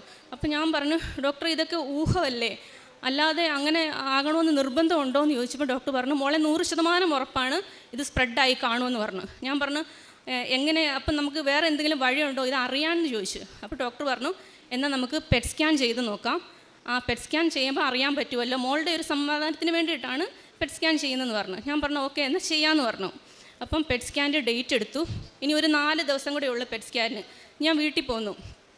സത്യം പറഞ്ഞാൽ എൻ്റെ വീടെന്ന് പറഞ്ഞാൽ ഒരു മരണ വീടിന് തുല്യമാണ്. കാരണം എൻ്റെ അമ്മയ്ക്ക് വയ്യ, എനിക്ക് വയ്യ, ഞങ്ങൾ ആരും ഒന്നും പരസ്പരം സംസാരിക്കുന്നില്ല, ആഹാരം കഴിക്കുന്നില്ല, കരച്ചിൽ മാത്രമേ ഉള്ളൂ. അങ്ങനെ ഇരിക്കുമ്പോഴത്തേക്കും അമ്മ എന്നോട് പറഞ്ഞു, മോനെ ചേർത്തലയിൽ കൃപാസനം എന്ന് പറയുന്നൊരു പള്ളിയുണ്ട്, മാതാവിൻ്റെ പള്ളിയാണ്, അവിടെ ഒരുപാട് അത്ഭുതങ്ങൾ നടക്കുന്നുണ്ട്, അവിടെ ചെല്ലുന്നവർക്കെല്ലാം അനുഗ്രഹങ്ങൾ കിട്ടുന്നുണ്ട്, നമുക്ക് അവിടെ പോകാമെന്ന് പറഞ്ഞു. അങ്ങനെ ഞാനും എൻ്റെ അമ്മയും അച്ഛനും കൂടെ പിറ്റേ ദിവസം തന്നെ കൃപാസനത്തിലെത്തി. ഞങ്ങൾ ഇവിടെ വന്നു ഉടമ്പടി എടുത്തു. ഉടമ്പടി എടുത്തിട്ട് ഞാനിവിടെ വന്ന് പ്രാർത്ഥിച്ചു, എൻ്റെ മാതാവേ, ഞാൻ ആദ്യം അമ്മയുടെ കാര്യമാണ് പറഞ്ഞത്. എൻ്റെ അമ്മയ്ക്ക് ഇങ്ങനെ പ്രശ്നമാണെന്ന് ഡോക്ടർമാർ പറയുന്നു, അമ്മയുടെ ജീവന് തന്നെ ആപത്താണെന്നാണ് പറയുന്നത്, ഒരു കുഴപ്പം ഉണ്ടാവരുത്, അമ്മയുടെ സർജറി ഭംഗിയായിട്ട് നടക്കണം, അമ്മയ്ക്ക് ഒരു കുഴപ്പം ഉണ്ടാകാതെ അമ്മയെ രക്ഷിക്കണമെന്ന് പറഞ്ഞു. പിന്നെ എൻ്റെ കാര്യം പറഞ്ഞത്, എൻ്റെ ലെഫ്റ്റ് ഓവറിയിൽ പ്രശ്നമുണ്ടെന്ന് എനിക്കറിയാം, പക്ഷേ പെറ്റ് സ്കാൻ ചെയ്യുമ്പോൾ എൻ്റെ റൈറ്റ് ഓവറിക്കോ യൂട്രസിനോ ശരീരത്തിൻ്റെ ഒരു ഭാഗങ്ങൾക്കോ ഒരു കുഴപ്പം ഉണ്ടാകാതെ അമ്മ എന്നെ രക്ഷിക്കണം, ഇനി കൃപാസന മാതാവല്ലാതെ വേറെ ആരും എനിക്കില്ല, അമ്മ എന്നെ രക്ഷിക്കണം, എൻ്റെ ജീവിതം എനിക്ക് തിരിച്ചു തരണം എന്ന് ഞാൻ ഇവിടെ നിന്ന് പ്രാർത്ഥിച്ചു. അന്ന് തന്നെ ബഹുമാനപ്പെട്ട ജോസഫ് അച്ഛൻ്റെ കാണാനുള്ള ഭാഗ്യം എനിക്കും അമ്മയ്ക്കും കിട്ടി. അച്ഛൻ ഞങ്ങൾ രണ്ടുപേരെയും അനുഗ്രഹിച്ച് പ്രാർത്ഥിച്ചു. എന്നോട് ഇവിടെ ഒന്ന് സാക്ഷ്യം പറയണമെന്ന് പറഞ്ഞു. അങ്ങനെ ഞങ്ങൾ തിരിച്ചു പോയി. ഇനി ഒരു 4 ദിവസം കൂടെ ഉള്ളു പെറ്റ് സ്കാനുള്ളൂ. പിറ്റേ ദിവസം തന്നെ ഞാനും അമ്മയും കൂടെ, എനിക്കും അമ്മയ്ക്കും തീരെ വയ്യ, എന്നിട്ട് ഞങ്ങൾ ഇവിടുന്ന് കിട്ടിയ പത്രം എല്ലായിടത്തും കൊണ്ട് കൊടുത്ത്, ചോറുപതി ഉണ്ടാക്കി ഹോസ്പിറ്റലുകളിലെല്ലാം കൊണ്ട് കൊടുത്ത്, രാവും പകലും ഇല്ലാതെ ഞങ്ങൾ പ്രാർത്ഥിച്ച്, കരഞ്ഞ് പ്രാർത്ഥിച്ച് ഞങ്ങൾ. എന്നിട്ട് പെറ്റ് സ്കാൻ്റെ ഡേറ്റ് ആയി. അപ്പം ഞാൻ വിശുദ്ധ തൈലം നെറ്റിയിലും വയറിലും ഒക്കെ കുരിശ് വരച്ച്, പിന്നെ ഉപ്പ് കഴിച്ച്, ഉടമ്പടി കാശ് രൂപമൊക്കെ കൈ പിടിച്ച് ഞാൻ പെറ്റ് സ്കാന് പോയി. അവിടെ ചെന്ന് കഴിഞ്ഞിട്ട് സ്കാനിങ്ങും ഉണ്ടായിരുന്നു, അതുപോലെ തന്നെ ബ്ലഡ് ടെസ്റ്റുകളും ഉണ്ട്. ആ മെഡിക്കൽ കോളേജിൽ ചെയ്ത അതേ ബ്ലഡ് ടെസ്റ്റുകൾ ഇവിടെ ഉണ്ടായിരുന്നു. ഇതെല്ലാം ചെയ്ത് എൻ്റെ റിപ്പോർട്ട് കിട്ടി. അപ്പം ഞാൻ പെറ്റ് സ്കാൻ തുറന്ന് നോക്കുന്നില്ല. ഞാൻ ആദ്യം ബ്ലഡ് ടെസ്റ്റ് തുറന്ന് നോക്കിയപ്പോൾ തന്നെ എനിക്ക് ഭയങ്കര അത്ഭുതം തോന്നി. കാരണം മെഡിക്കൽ കോളേജിൽ വെച്ച് എൻ്റെ CA 125 അവർ ചെയ്തതാണ്, അതിൻ്റെ നോർമൽ വാല്യൂ 35. എനിക്കന്ന് അവിടെ വെച്ച് 56. ഈ ഉടമ്പടി എടുത്തതിന് ശേഷം 4 ദിവസത്തിന് ശേഷം ഈ ബ്ലഡ് ടെസ്റ്റ് ചെയ്തപ്പോൾ എനിക്കത് ഒരുപാട് കുറഞ്ഞു, വെറും 14. ഇത് കണ്ടപ്പോൾ തന്നെ എനിക്കെന്തോ അത്ഭുതം തോന്നി. എൻ്റെ അമ്മ മാതാവ് എൻ്റെ കാര്യത്തിൽ ഇടപെട്ടു എന്ന് തന്നെ ഞാൻ വിശ്വസിച്ചു. അത് കഴിഞ്ഞിട്ട് ഈ 2 റിപ്പോർട്ടുമായിട്ട് ഡോക്ടേഴ്സിനടുത്ത് ചെന്നു. അവിടെയും ഉണ്ടായിരുന്നു മെഡിക്കൽ ബോർഡിൻ്റെ മീറ്റിംഗ്. അപ്പോൾ ഈ റിപ്പോർട്ട് വാങ്ങിച്ച് അവരകത്തിരുന്ന് ചർച്ച ചെയ്യുക. ഞാനും അമ്മയും അച്ഛനും കൂടെ പുറത്തിരുന്ന് പ്രാർത്ഥിച്ചുകൊണ്ടിരിക്കുക. കുറച്ച് കഴിഞ്ഞപ്പോഴത്തേക്കും ഞങ്ങളെ അകത്തേക്ക് വിളിച്ചു. അപ്പം ഞാൻ ആദ്യം അവിടെ കാണാൻ ചെന്നപ്പം എന്നോട് വളരെ ഗൗരവത്തോടെ സംസാരിച്ച ആ ഡോക്ടർ എന്നോട് ഭയങ്കര സ്നേഹത്തോടെ മോളെ അകത്തേക്ക് വാ എന്നും പറഞ്ഞ് എന്നെ വിളിക്കുന്നു. അപ്പോൾ തന്നെ എനിക്ക് തോന്നി ഈ ഡോക്ടറിൻ്റെ മൈൻഡ് ഇത്ര പെട്ടെന്ന് മാറിയല്ലോ എന്ന് വിചാരിച്ച് ഞാൻ അകത്ത് കയറി. അതിനുശേഷം അവർ 4 ഡോക്ടേഴ്സ് ഉണ്ടായിരുന്നു. അവർ ഞങ്ങളോട് സംസാരിച്ചു. എന്നിട്ട് പറഞ്ഞു ബ്ലഡ് ടെസ്റ്റും റിപ്പോർട്ടും എല്ലാം കണ്ടു, മോളുടെ ഈ റിപ്പോർട്ടൊക്കെ അനുസരിച്ച് മോളുടെ ലെഫ്റ്റ് ഓവറിയിൽ ഒരു ചെറിയ പ്രശ്നമുണ്ട്, പക്ഷേ റൈറ്റ് ഓവറിയിലോ യൂട്രസിലോ ശരീരത്തിൻ്റെ ഒരു ഭാഗത്തോ നിനക്ക് ഈ അസുഖം സ്പ്രെഡായിട്ടില്ല. അതുകൊണ്ട് നിൻ്റെ ലെഫ്റ്റ് ഓവറി മാത്രം റിമൂവ് ചെയ്താൽ മതി, ബാക്കി ട്രീറ്റ്മെൻറ്റും കൂടെ കഴിഞ്ഞ് കഴിയുമ്പോൾ മോൾ ഓക്കെ ആവുമെന്ന് പറഞ്ഞു. എനിക്കും എൻ്റെ അമ്മയ്ക്കും അച്ഛനും ഉണ്ടായ സന്തോഷം പറഞ്ഞറിയിക്കാൻ വയ്യ. ഞാൻ ഒരുപാട് സന്തോഷിച്ചു. അപ്പോൾ എനിക്ക് മനസ്സിലായി മനുഷ്യർക്ക് അസാധ്യമായത് ദൈവത്തിന് സാധ്യമാകുമെന്ന് എൻ്റെ അനുഭവത്തിലൂടെ എനിക്ക് ബോധ്യപ്പെട്ടു. എനിക്ക് ഒരുപാട് വിശ്വാസമായി. അത് കഴിഞ്ഞ് ഡോക്ടറിനോട് പറഞ്ഞു എത്രയും പെട്ടെന്ന് മോളുടെ ഈ സർജറി നടത്തണമെന്ന് പറഞ്ഞു. അപ്പം ഞാൻ പറഞ്ഞു ഡോക്ടറെ, എൻ്റെ അമ്മയ്ക്ക് ഇതുപോലെ ഒരു പ്രശ്നമുണ്ട്, അമ്മയ്ക്ക് അവർ സർജറി പറഞ്ഞിരിക്കുകയാണ്, വേഗം നടത്തിയില്ല അമ്മയുടെ ജീവന് തന്നെ ആപത്താണെന്നാണ് പറഞ്ഞിരിക്കുന്നത്, അതുകൊണ്ട് അമ്മയുടെ കൂടെ നിൽക്കാനും വേറെ ആരുമില്ല, ഞാൻ മാത്രമേ ഉള്ളൂ, അതുകൊണ്ട് അമ്മയുടെ സർജറി ആദ്യം, അത് കഴിഞ്ഞ് മതി എൻ്റെയെന്ന് പറഞ്ഞു. അപ്പോൾ ഡോക്ടർ പറഞ്ഞു മോളെ നമ്മളിപ്പം താമസിക്കും തോറും നമ്മളിപ്പോൾ എടുത്ത തീരുമാനങ്ങളൊക്കെ മാറിപ്പോകുമെന്ന് പറഞ്ഞു. അപ്പോൾ ഞാൻ പറഞ്ഞു ഇല്ല ഡോക്ടറെ, ഒന്നും സംഭവിക്കത്തില്ല, ഞാൻ ഉടമ്പടി എടുത്തിട്ടുണ്ട്, എൻ്റെ മാതാവ് എന്നെ നോക്കിക്കോളും, എനിക്ക് ഒരു കുഴപ്പവും എൻ്റെ മാതാവ് വരുത്തത്തില്ല എന്ന് പറഞ്ഞു. ഇത് കേട്ട് കുറച്ച് കഴിയുമ്പോൾ ഡോക്ടർ പറഞ്ഞു എന്നാൽ ശരി, മോളുടെ വിശ്വാസം അങ്ങനെയാണ്, അങ്ങനെ തന്നെ നടക്കട്ടെ എന്ന് പറഞ്ഞു. അങ്ങനെ ഞങ്ങൾ തിരിച്ചു പോന്നു. മെഡിക്കൽ കോളേജിൽ അമ്മയുടെ സർജറി നടന്നു. അതിനുശേഷം കുറച്ച് ദിവസത്തിന് ശേഷം അമ്മയുടെ ബയോപ്സി റിസൾട്ട് വന്നു. റിസൾട്ട് വന്നപ്പോൾ അമ്മയ്ക്ക് യാതൊരു കുഴപ്പമില്ല, അമ്മയ്ക്ക് ഒരു കുഴപ്പമില്ലെന്നുള്ള റിപ്പോർട്ടാണ് വന്നത്. എൻ്റെ അമ്മ മാതാവ് എൻ്റെ അമ്മയെ രക്ഷിച്ചു. അതിനുശേഷം ഞാൻ ഹോസ്പിറ്റലിലെത്തി. എനിക്ക് സർജറിക്കുള്ള ഡേറ്റ് എടുത്തു. ഹോസ്പിറ്റലിൽ എത്തിയപ്പോഴത്തേക്കും എൻ്റെ സർജനെ കണ്ടു. ആ സർജൻ ഇപ്പം എന്നോട് പറഞ്ഞു, മോളെ ഇപ്പം കുറച്ച് ദിവസം താമസിച്ചു പോയി. അന്ന് നമ്മുടെ തീരുമാനങ്ങളൊക്കെ ലെഫ്റ്റ് ഓവറി മാത്രം റിമൂവ് ചെയ്യുക എന്നായിരുന്നു. ഇപ്പോൾ അത് കുറച്ച് ദിവസം ആയതുകൊണ്ട് സ്പ്രെഡായോ ഇല്ലയോ എന്നൊക്കെ എനിക്ക് സർജറിയുടെ സമയത്ത് മാത്രമേ അറിയാൻ പറ്റത്തുള്ളൂ. അങ്ങനെ എന്തെങ്കിലും സംഭവിച്ചാൽ എനിക്കൊന്നും പറയാൻ പറ്റത്തില്ല. അതുകൊണ്ട് സൈൻ ചെയ്ത് തരണമെന്ന് പറഞ്ഞു. കുഴപ്പമൊന്നുമില്ലെന്ന് ഞാൻ പറഞ്ഞു, ഞാൻ എവിടെ വേണേലും സൈൻ ചെയ്ത് തരാം, എനിക്കൊരു കുഴപ്പവും പറ്റില്ല, എൻ്റെ മാതാവ് എൻ്റെ കൂടെ ഉണ്ടെന്ന് പറഞ്ഞു. അങ്ങനെ പിറ്റേ ദിവസം എൻ്റെ സർജറി നടന്നു. എനിക്ക് ബോധം വരുമ്പോഴത്തേക്കും ഞാൻ ICUവിലാണ്. അവിടെ വിസിറ്റിങ്ങിന് അപ്പോൾ ആ ഡോക്ടർ വന്നിട്ടുണ്ടായിരുന്നു. ആ ഡോക്ടർ എൻ്റെ അടുത്ത് വന്നിട്ട് പറഞ്ഞു, മോളെ നിൻ്റെ വിശ്വാസം പോലെ തന്നെ നിൻ്റെ ലെഫ്റ്റ് ഓവറി മാത്രമേ റിമൂവ് ചെയ്തിട്ടുള്ളൂ, നിൻ്റെ റൈറ്റ് ഓവറിക്കോ യൂട്രസിനോ വേറെ ഒരു ഭാഗങ്ങൾക്കോ ഒരു കുഴപ്പവും ഇല്ലെന്ന് പറഞ്ഞ് എനിക്ക് സന്തോഷമായി. അത് കഴിഞ്ഞിട്ട് ഞാൻ പെട്ടെന്ന് തന്നെ റിക്കവറായി. എനിക്ക് ബാക്കിയുള്ള എൻ്റെ ട്രീറ്റ്മെൻറ്റുകളെല്ലാം പെട്ടെന്ന് നടന്നു. ഈ ട്രീറ്റ്മെൻറ്റിൻ്റെ സമയത്തുടനീളം ഞാൻ വിശുദ്ധ തൈലവും ഉപ്പും ഒക്കെ ഉപയോഗിച്ചിരുന്നു. ഞാൻ കാശുരൂപം കൈ പിടിച്ചുകൊണ്ടാണ് ഓരോ ട്രീറ്റ്മെൻറ്റിനും പോയിക്കൊണ്ടിരുന്നത്. എല്ലാ ട്രീറ്റ്മെൻറ്റിൻ്റെ അവസാനം വീണ്ടും എനിക്ക് സ്കാനിങ്ങും ബ്ലഡ് ടെസ്റ്റും ഉണ്ടായിരുന്നു. അങ്ങനെ അതെല്ലാം ചെയ്തു. അതിൻ്റെയൊക്കെ റിപ്പോർട്ട് വന്നു. എൻ്റെ ബ്ലഡ് ടെസ്റ്റും സ്കാനിങ്ങും എല്ലാം നോർമലാണ്. എനിക്കിപ്പോൾ ഇങ്ങനൊരു അസുഖമേ ഇല്ല, എനിക്കൊരു കുഴപ്പവും ഇല്ല എന്നുള്ള ഫിറ്റ്നസ് സർട്ടിഫിക്കറ്റ് എൻ്റെ ഡോക്ടർ എനിക്ക് തന്നു. എൻ്റെ അമ്മ മാതാവിൻ്റെ അനുഗ്രഹങ്ങൾ ഇതുകൊണ്ടൊന്നും തീരുന്നില്ല. എനിക്ക് ഈ അസുഖം വന്ന സമയത്ത് എനിക്ക് ജോലിക്ക് പോകാൻ പറ്റിയില്ല. സാമ്പത്തികമായി ഞങ്ങൾ ഒരുപാട് ഡൗൺ ആയിട്ട് നിൽക്കുന്ന സമയമായിരുന്നു. ആ സമയത്ത് ഹോസ്പിറ്റലിൽ വെച്ച് പരിചയപ്പെട്ട ഒരു ചേച്ചി, ആ ചേച്ചി എന്നോട് ഇങ്ങോട്ട് വന്ന് എന്നോട് പരിചയപ്പെട്ട് എൻ്റെ ഫോൺ നമ്പറൊക്കെ വാങ്ങിച്ചുകൊണ്ട് പോയി. ആ ചേച്ചി എന്നെ എപ്പോഴും വിളിക്കുമായിരുന്നു. എനിക്ക് ആ സമയത്തൊരു മെൻ്റൽ സ്ട്രെങ്ത് ആവശ്യമായിരുന്നു. ആ ചേച്ചി എന്നെ എപ്പോഴും വിളിച്ച് എന്നോട് സംസാരിക്കും, എനിക്ക് ആശ്വാസം തരും. അതുപോലെ തന്നെ എനിക്ക് വേണ്ടി ഒരുപാട് പ്രാർത്ഥിക്കുകയൊക്കെ ചെയ്യുമായിരുന്നു. ആ ചേച്ചി എന്നെ സാമ്പത്തികമായിട്ട് ഒരുപാട് സഹായിച്ചിട്ടുണ്ട്. അതെൻ്റെ മാതാവിൻ്റെ അത്ഭുതം കൊണ്ട് തന്നെയാണെന്ന് ഞാൻ ഉറച്ച് വിശ്വസിക്കുന്നു. കാരണം ഒരു പരിചയമില്ലാത്ത ഒരാൾ എന്നോട് ഇങ്ങോട്ട് വന്ന് പരിചയപ്പെട്ട് എന്നെ സഹായിക്കുകയോ എനിക്ക് വേണ്ടി പ്രാർത്ഥിക്കുകയൊക്കെ ചെയ്തു. അതുപോലെ തന്നെ ഞാൻ ആദ്യം കാണാൻ ചെന്നപ്പോഴത്തെ ആ ഗൗരവപ്പെട്ടിരുന്ന ആ ഡോക്ടർ പറയുന്ന ആൾ പിന്നീട് ഞാൻ ഓരോ സമയത്ത് ചെല്ലുമ്പോഴും എന്നോട് സ്നേഹത്തോട് മാത്രമേ പെരുമാറിയിട്ടുള്ളൂ. എൻ്റെ സർജറിക്ക് ശേഷമുള്ള ട്രീറ്റ്മെൻറ്റിൻ്റെ ഫുൾ പൈസയും ആ ഡോക്ടർ എനിക്ക് ഫ്രീ ആക്കി തന്നു. ഈ ഒരു മൾട്ടി സ്പെഷ്യാലിറ്റി ഹോസ്പിറ്റലിൽ ഒരു പേഷ്യൻറ്റിന് ഇതുപോലെ ഇളവ് ചെയ്യുമെന്ന് ഒരിക്കലും വിശ്വസിക്കാൻ പറ്റുന്നില്ല. അതെൻ്റെ മാതാവിൻ്റെ അനുഗ്രഹം കൊണ്ട് മാത്രമാണ് അങ്ങനെ ഒരു അത്ഭുതം നടന്നത്. കാരിത്താസ് ഹോസ്പിറ്റലിലാണ് എൻ്റെ സർജറിയൊക്കെ നടന്നത്. പിന്നെ എൻ്റെ മറ്റൊരു ഉടമ്പടിയിൽ ഞാൻ നിയോഗം വച്ചിരുന്നത് എൻ്റെ അമ്മയുടെ അനിയത്തിക്ക് ബ്ലീഡിംഗ് ആയിട്ട് നിൽക്കാതെ വന്ന് 1 മാസമായിട്ടും ബ്ലീഡിങ് നിൽക്കാതെ വന്ന് അത് ഞാൻ ഉടമ്പടിയിൽ വെച്ച് പ്രാർത്ഥിച്ചിട്ടുണ്ടായിരുന്നു.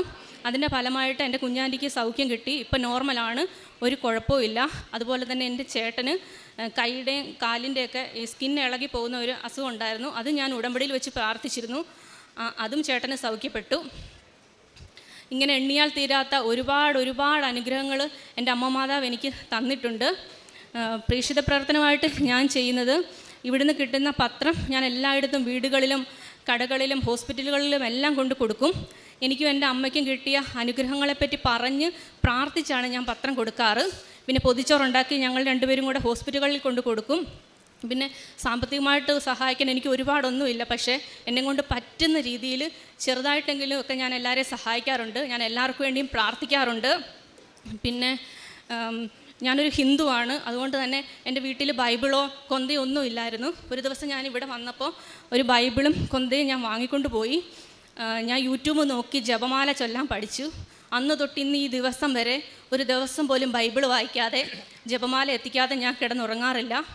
എല്ലാ ചൊവ്വാഴ്ചയും ഞാൻ ഉപവാസമാണ്. ഉപവാസത്തോട് കൂടിയിരുന്നാണ് ഞാൻ ബഹുമാനപ്പെട്ട ജോസഫ് അച്ഛൻ്റെ ധ്യാനങ്ങൾ കൂടാറ്. ഞാൻ മിക്ക സാക്ഷ്യങ്ങളും കേൾക്കും. ഈ സാക്ഷ്യങ്ങളും ധ്യാനവും എല്ലാം ഞാൻ എല്ലാവർക്കും അയച്ചു കൊടുക്കാറുണ്ട്. ഇത്രയൊക്കെയാണ് ഞാൻ ചെയ്യുന്നത്. ഇത്രയേറെ അനുഗ്രഹങ്ങൾ എനിക്കും എൻ്റെ കുടുംബത്തിനും തന്ന് എൻ്റെ ജീവിതം തന്നെ എനിക്ക് തിരിച്ചു തന്ന് എന്നെ അമ്മയുടെ പ്രത്യക്ഷീകരണത്തിൻ്റെ സാക്ഷിയാക്കി ഉയർത്തിയതിന് എൻ്റെ അമ്മ മാതാവിനും എൻ്റെ തിരുക്കുമാരനും കോടാനുകോടി നന്ദി പറയുന്നു. സങ്കീർത്തന പുസ്തകം 22-ാം അധ്യായം 9-10 തിരുവചനങ്ങൾ. കർത്താവാണ് മാതാവിൻ്റെ ഉദരത്തിൽ നിന്ന് എന്നെ പുറത്തു കൊണ്ടുവന്നത്. മാതാവിൻ്റെ മാറിടത്തിൽ എനിക്ക് സുരക്ഷിതത്വം നൽകിയതും അവിടുന്ന് തന്നെ. അങ്ങയുടെ കൈകളിലേക്കാണ് ഞാൻ പിറന്നു വീണത്. മാതാവിൻ്റെ ഉദരത്തിൽ ആയിരിക്കുമ്പോൾ മുതൽ അവിടുന്നാണ് എൻ്റെ ദൈവം. സൗമ്യ ബാബു എന്ന ഈ മകൾ പരിശുദ്ധ കൃപാസനം മാതാവിൻ്റെ സംരക്ഷണയിൽ ലഭിച്ച വലിയ അനുഗ്രഹത്തെ എല്ലാവരുടെയും മുമ്പിൽ സാക്ഷ്യപ്പെടുത്തുകയാണ്.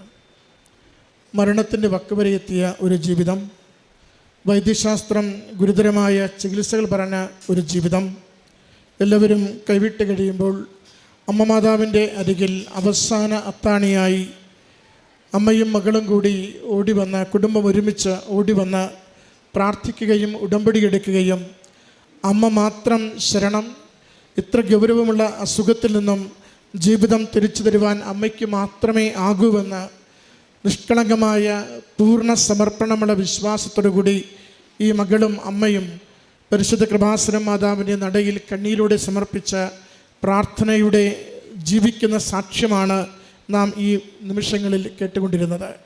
പ്രിയമുള്ളവരെ, ഈ സാക്ഷ്യത്തെ അച്ഛനധികം പറഞ്ഞ് ഉപസംഹരിക്കേണ്ടതില്ല. ഇത്രയേറെ ദൈവാനുഭവം ഈ ദിനം നിങ്ങൾ നേരിട്ട് കേൾക്കുകയാണ്. വിശ്വസിച്ച് പ്രാർത്ഥിക്കുവാൻ ഇതിൽ പരം ഏതൊരു അനുഭവമാണ് നമ്മുടെ ജീവിതത്തോട് ആരെങ്കിലും പറയേണ്ടത്? മകൾ അവസാനം പറഞ്ഞ കുറച്ച് വാചകങ്ങൾ നമ്മളിൽ പലരെയും വല്ലാതെ ഒന്ന് ഉലയ്ക്കുന്നുണ്ട്. അവൾ അക്രൈസ്തവയായ മകളാണ്. ഇവിടെ നിന്ന് ബൈബിളും ജപമാലയും വാങ്ങിക്കൊണ്ടുപോയി യൂട്യൂബ് നോക്കി ജപമാല ചൊല്ലാൻ പഠിച്ചു. ഉടമ്പടിയെടുത്ത് അന്ന് മുതൽ ഇന്ന് വരെയും വിശുദ്ധ ഗ്രന്ഥം വായിച്ചും ജപമാല ചൊല്ലിയും നന്നായി അച്ഛൻ്റെ ഉടമ്പടി ധ്യാനം ഉപവാസത്തോടു കൂടി പങ്കുചേർന്നും ഈ മക്കൾക്ക് തന്നെ ലഭിച്ച സൗഖ്യത്തെ എല്ലാവരോടും സാക്ഷ്യപ്പെടുത്തി കൃപാസനം പത്രിക നൽകിയും കാരുണ്യ പ്രവൃത്തി ചെയ്തും യേശുവിനെ പ്രഘോഷിക്കുന്ന സുവിശേഷമായ ജീവിതത്തെ കൊടുത്തുകൊണ്ടിരിക്കുന്ന ജീവിതങ്ങളാണ് നമ്മുടെ മുമ്പിൽ സാക്ഷ്യപ്പെടുത്തുന്നത്. നമ്മുടെ ഉടമ്പടി ജീവിതം എങ്ങനെയുണ്ട്? നമ്മുടെ വിശ്വാസം എത്രത്തോളം ആഴപ്പെടുന്നുണ്ട്? നമ്മുടെ പ്രാർത്ഥനകളിൽ എത്രത്തോളം സ്ഥിരതയും തീഷ്ണതയുമുണ്ട്? കർത്താവിൻ്റെ നാമത്തെ മഹത്വപ്പെടുത്തുവാൻ കിട്ടുന്ന അവസരങ്ങളെ നമ്മളെങ്ങനെ വിനിയോഗിക്കുന്നുണ്ട്? ദൈവസന്നിധിയിൽ ഈ ചോദ്യങ്ങൾക്ക് നമ്മൾ ഓരോരുത്തരും മറുപടി കൊടുക്കേണ്ടവരാണ്. അമ്മയുടെ മുമ്പിൽ കണ്ണീരോടുകൂടി നിങ്ങൾ എത്ര വലിയ നിയോഗം കൊടുത്താലും, എത്ര പടകിയ നിയോഗം കൊടുത്താലും, സാധിക്കില്ലെന്ന് എല്ലാവരും എഴുതിത്തരുന്നൊരു പ്രശ്നം കൊടുത്താലും അമ്മ മാതാവ് ദൈവകുമാരൻ്റെ കരങ്ങളിൽ അത് സമർപ്പിച്ച് സൗഖ്യമായി, അനുഗ്രഹമായി, സംരക്ഷണമായി, പ്രശ്നത്തിൻ്റെ പരിഹാരമായി നമുക്ക് മാറ്റിത്തരും. ഉടമ്പടിയുടെ നിബന്ധനകളോട് വിശ്വസ്തതയുള്ള ജീവിതം പുലർത്തുവാൻ നമ്മളൊരു തീരുമാനമെടുക്കണം എന്ന് മാത്രമേ ഉള്ളൂ. ഉടമ്പടി ജീവിതം നമ്മുടെ കുടുംബങ്ങൾക്കും വ്യക്തി ജീവിതത്തിനും അനുഗ്രഹമാവട്ടെ. അമ്മ മാതാവിനോടുള്ള വിശ്വസ്തതയുള്ള ഉടമ്പടി ജീവിതം നമ്മുടെ ജീവിത പ്രശ്നങ്ങൾക്ക് വേഗം പരിഹാരമാവട്ടെ. ഈ കുടുംബത്തിന്, പ്രത്യേകിച്ച് ഈ മകൾക്കും അമ്മയ്ക്കും ലഭിച്ച ഈ വലിയ രോഗസൗഖ്യത്തെ നല്ല കരഘോഷത്തോടു കൂടി അമ്മ മാതാവിനും തിരുക്കുമാരനും സമർപ്പിച്ച് നന്ദി പറയാം. പേര് പൃഥ്വി എന്നാണ്. ഞങ്ങൾ തൃശ്ശൂരിൽ നിന്നാണ് വരുന്നത്. ഞങ്ങൾ കൃപാസനം മാതാവിൻ്റെ ഉടമ്പടീനെ കുറിച്ചിട്ടൊരു സാക്ഷ്യം പറയാൻ വേണ്ടിയിട്ടാണ് ഇവിടെ വന്നിരിക്കുന്നത്. ഞങ്ങൾക്ക് ആദ്യം കൃപാസന മാതാവിനെ കുറിച്ചോ ഉടമ്പടീനെ കുറിച്ചോ വലിയ അറിവുകളൊന്നും ഉണ്ടായിരുന്നില്ല. അപ്പോൾ സാമൂഹ്യ മാധ്യമങ്ങളിൽ എല്ലാവരും പറഞ്ഞ പോലെ ഒരുപാട് ട്രോളുകളും അതും കണ്ടതിന് ശേഷം ഞങ്ങൾ അല്പവിശ്വാസികളായിട്ടാണ് ആദ്യം ഇങ്ങോട്ട് വന്നതെങ്കിലും ഉടമ്പടി എന്ന എടുക്കുന്നതിന് മുമ്പ് തൊട്ടേ ഞങ്ങൾക്ക് ഓരോരോ അനുഭവങ്ങളായിട്ട് കിട്ടിത്തുടങ്ങി.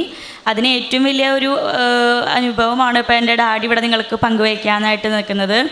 അത് ഉടമ്പടി എടുത്ത് ഞങ്ങൾ കഴിഞ്ഞ വർഷം ഒക്ടോബറിലാണ് ഉടമ്പടി എടുത്തത്. ഉടമ്പടി എടുത്ത് 45 ദിവസത്തിനുള്ളിൽ തന്നെ ഞങ്ങൾക്ക് വലിയൊരു അനുഭവം ഉണ്ടായി. അപ്പോൾ അനുഭവം ഷെയർ ചെയ്യാനായിട്ട് ഞാൻ ഡാഡിക്ക് കൊടുക്കാം.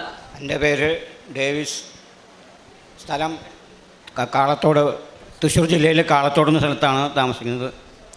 എൻ്റെ ജോലി പത്രത്തിൻ്റെ ഏജൻറ്റിനാണ്. പത്രവിതരണം, പത്രത്തിൻ്റെ സംബന്ധിച്ചുള്ള ജോലികളാണ് ചെയ്യുന്നത്.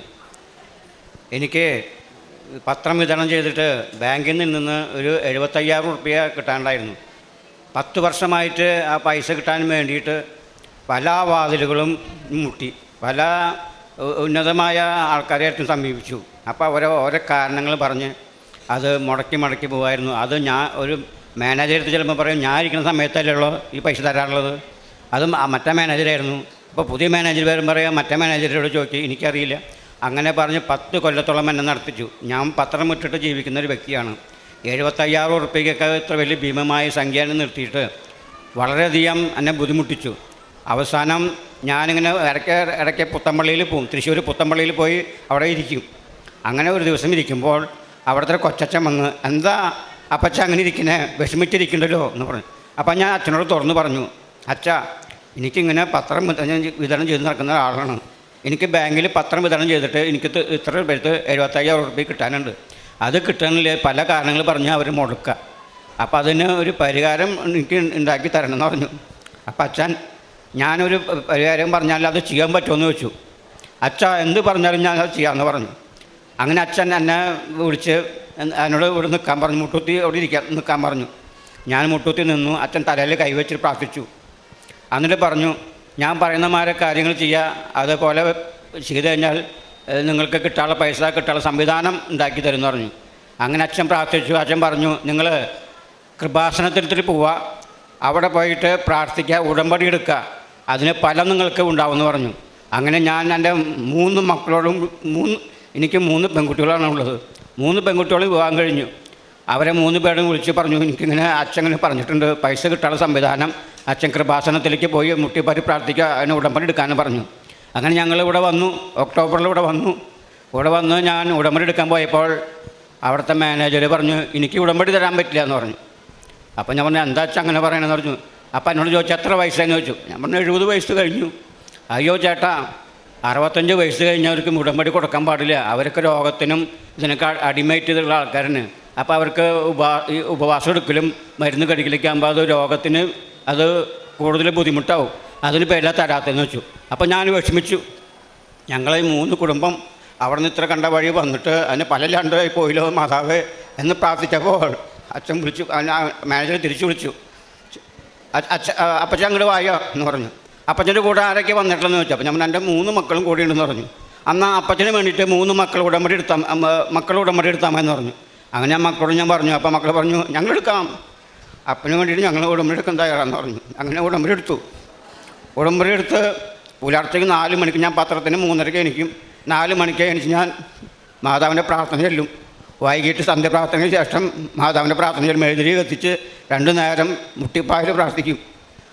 45-ാം ദിവസം എനിക്കതിൻ്റെ ഫലമുണ്ടായി. ഞാനൊരു 2 മണിയാവും എൻ്റെ ജോലി കഴിഞ്ഞ് പത്രത്തിൻ്റെ വിതരണം ചെയ്ത് ദിവസം കിട്ടുന്ന ചിലവരെന്ന് ദിവസം കാശ് പിരിക്കണം, അതൊക്കെ പിരിച്ച് 2 മണിയാകുമ്പോഴാണ് ഞാൻ വീട്ടിലെത്താം. അങ്ങനെ ഞാൻ വീട്ടിലെത്തി കഴിഞ്ഞാൽ കുളിച്ച് ഭക്ഷണം കഴിച്ച് ലേശം നേരം 5 മിനിറ്റ് നേരം വിശ്രമിക്കും. അങ്ങനെ ഞാൻ 2:30-ക്ക് കിടന്നു.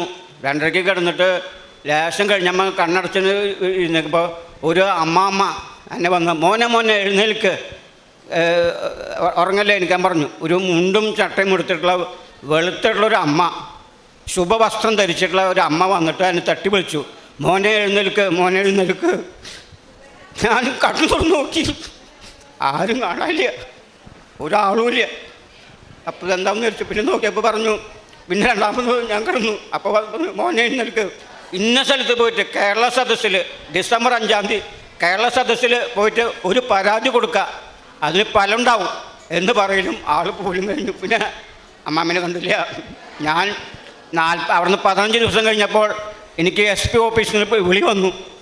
ഇങ്ങനെ ഡേവിസ് എന്ന് പറയുന്ന ആളാണോ, അത് ഇങ്ങനൊരു പരാതി കൊടുത്തിട്ടുണ്ടോ കേരള സദസ്സിൽ? നിങ്ങൾ ആ പരാതി ഇവിടെ സ്വീകരിച്ചിട്ടുണ്ട്, നിങ്ങൾക്ക് എന്നിങ്ങോട്ട് വരാൻ പറ്റാമെന്ന് ചോദിച്ചു. അപ്പോൾ ഞാൻ സാറ് വിളിച്ച് എപ്പോൾ വേണമെങ്കിലും വരാമെന്ന് പറഞ്ഞു. ഞങ്ങൾ ചെന്നു. ചെന്നപ്പോൾ ബാങ്ക് മാനേജറിനെ വിളിച്ച് വരുത്തിണ്ടായിരുന്നു. ഞാൻ എന്നോട് ചോദിച്ചു, എന്തെങ്കിലും പൈസയുടെ കാര്യം? അപ്പം ഞാൻ പൈസയുടെ കാര്യം ഇങ്ങോട്ട് കിട്ടാനുണ്ട്. 4 മാനേജർമാർ മാറി വന്നിട്ട് ഞാൻ ചോദിക്കുമ്പോൾ അവർ ഓരോ മുട്ടുന്യായങ്ങൾ പറഞ്ഞ് എന്നെ മടക്കണം ചെയ്യാമെന്ന് പറഞ്ഞു. അപ്പോൾ SP ടൗൺ SIക്ക് ഫോർവേഡ് ചെയ്തു. ഇവരെ കാര്യങ്ങൾ പരിഹരിക്കാൻ വേണ്ടിയിട്ട് അവർ വിട്ടു. അങ്ങനെ SI മാനേജറിനെ വിളിച്ച് കുറേ ഷൗട്ട് ചെയ്തു, കുറേ കാര്യങ്ങൾ പറഞ്ഞു. നിങ്ങൾ 40 കൊല്ലം 30 കൊല്ലം പഴക്കത്തുള്ള കാശ് നിങ്ങൾ കിട്ടാനുള്ള കാശ് ജപ്തി ചെയ്ത് കിടക്കുന്നുണ്ടല്ലോ, ഈ പാവത്തിൻ്റെ പത്രട്ട കാശ് നിങ്ങൾക്ക് കൊടുക്കാൻ എന്താ വിഷമം എന്നൊക്കെ പറഞ്ഞിട്ട് കുറേ ഷൗട്ട് ചെയ്തു മാനേജറിനെ.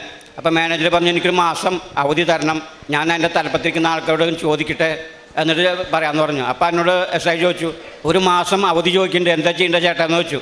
ഞാൻ പറഞ്ഞു, സാറേ 5-10 കൊല്ലം ക്ഷമിച്ചാലും മേലെയാണോ ഒരു മാസമല്ല 2 മാസം അവർക്ക് കൊടുത്തോ, എനിക്ക് വിരോധമില്ല. അങ്ങനെ പറഞ്ഞ് 1 മാസത്തെപ്പോൾ എനിക്ക് വിളി വന്നു ബാങ്കിൽ നിന്ന്, നിങ്ങളിവിടെ തന്നെ ബാങ്കിലേക്ക് വരണമെന്ന് പറഞ്ഞു.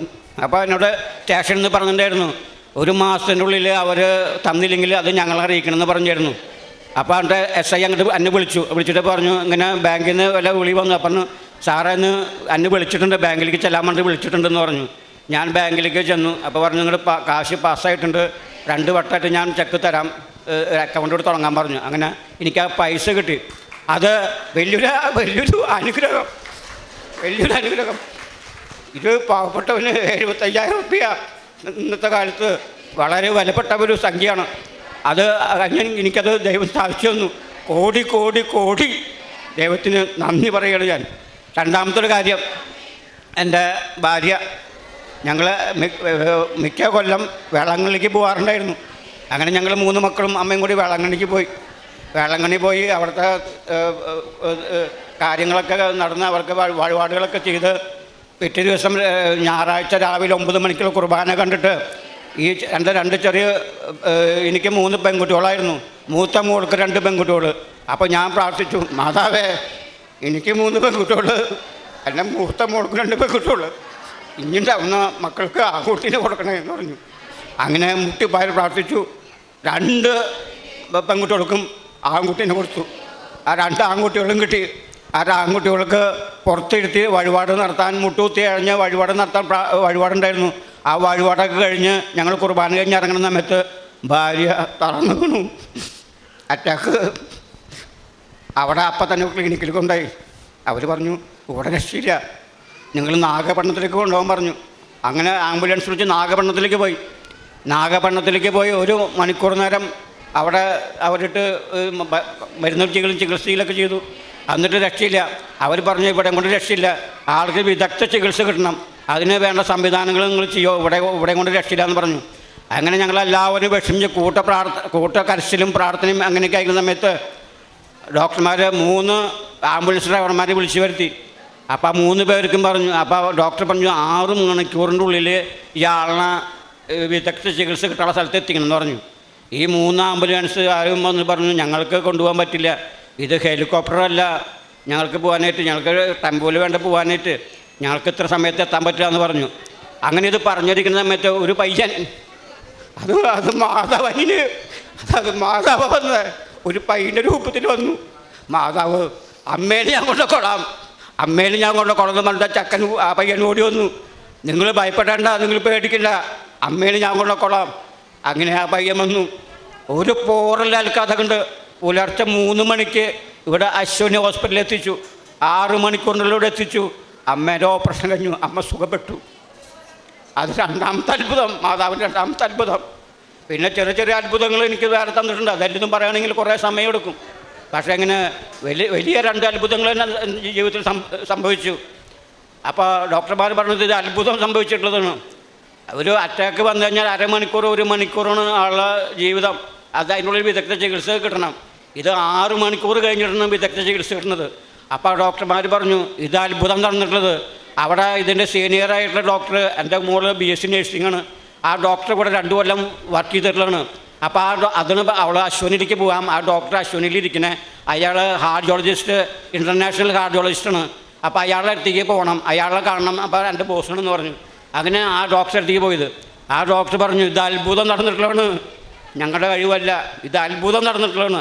ഞങ്ങളുടെ ആരും കഴിവില്ല. 3 ഡോക്ടർമാരും പറഞ്ഞു, ഞങ്ങളുടെ കഴിവല്ല, ഇത് അത്ഭുതങ്ങൾ നടന്നിട്ടുള്ളതാണ്. അപ്പോൾ അങ്ങനെ മാതാവിൻ്റെ അത്ഭുതങ്ങൾ എനിക്ക് 2 വട്ടം നേരിൽപ്പെട്ട് അനുഭവപ്പെട്ട വ്യക്തിയാണ്. അങ്ങനെ ചെറിയ കുറേ അത്ഭുതങ്ങൾ എനിക്ക് തന്നിട്ടുണ്ട്. അതിനെല്ലാം ഞാൻ കോടി നന്ദി പറയണു. ദൈവത്തിനും കൃപാസന മാതാവിനും എല്ലാ ഇതിനും നന്ദി പറയുന്നു. ദൈവമേ നന്ദി, ദൈവമേ സ്തോത്രം, ദൈവമേ നന്ദി, ദൈവമേ സ്തോത്രം, ദൈവമേ നന്ദി, ദൈവമേ സ്തോത്രം. ഞങ്ങളുടെ ആത്മീയ ജീവിതത്തിലുണ്ടായ മാറ്റങ്ങൾ എന്ന് പറഞ്ഞു കഴിഞ്ഞാൽ, ഞങ്ങൾക്ക് കുടുംബത്തിൽ എന്തെന്നില്ലാത്തൊരു സമാധാനം, അല്ലെങ്കിൽ എന്താ പറയുക, കുടുംബ പ്രാർത്ഥന എത്തിക്കാനുള്ളൊരു പ്രചോദനം, അല്ലെങ്കിൽ നമ്മുടെ വീട്ടിലെല്ലാവർക്കും കുടുംബ പ്രാർത്ഥനയുടെ സമയത്ത് ഒരു അലസത, മടി എല്ലാം വരണതാണ്. പക്ഷേ നമ്മുടെ ജീവിതത്തിൽ ഇങ്ങനെ മറക്കാനാവാത്ത ഒരു അനുഭവങ്ങൾ ഉണ്ടാവണത് മാതാവിലോട്ടും ദൈവത്തിലോട്ടും കൂടുതൽ അടുക്കാൻ വേണ്ടിയിട്ടാണ്. അപ്പോൾ എത്ര മടിയുള്ള ആൾക്കാരാണെങ്കിൽ കൂടിയിട്ട് നമുക്കിങ്ങനെ ഓരോ അനുഭവങ്ങൾ കിട്ടുമ്പോൾ എന്നും പ്രാർത്ഥന എത്തിക്കാനും, അല്ലെങ്കിൽ പള്ളിയിൽ പോകാനും, അതുപോലെ പ്രേക്ഷിത പ്രവർത്തനങ്ങൾ നടത്താനും നമുക്ക് ഒരു മടിയും തോന്നില്ല. ചിലരൊക്കെ ഇപ്പം നമുക്ക് ഇവിടെ ഉടമ്പടി എടുത്തതിന് ശേഷം പത്രം നമ്മൾ വീട്ടിൽ വെക്കണ കാണാം, അത് കൊടുക്കാനുള്ളൊരു മടി കാണാം. പക്ഷേ ആ പത്രം നമ്മൾ കൊടുക്കുന്നത് വലിയൊരു പ്രേക്ഷിത പ്രവർത്തനമാണ്. നമ്മൾ വഴി മാതാവിൻ്റെ കാര്യങ്ങൾ മറ്റുള്ളവർ, അതേപോലെ ഹിന്ദുക്കൾ, പല ജാതിയിലും പല മതത്തിലും പെട്ട ആൾക്കാർക്ക് നമ്മൾ വഴി ഒരു പ്രചോദനം നൽകുകയാണ്. അതേപോലെ നമുക്ക് പറ്റാവുന്ന സഹായം, അത് ചിലപ്പോൾ ഒരു നേരത്തെ ഭക്ഷണമാവാം, അതല്ലെങ്കിൽ നമ്മളൊരു രോഗിക്ക് നമ്മളുടെ വാക്കുകൾ കൊണ്ടുള്ളൊരു ആശ്വാസവാക്കാവാം.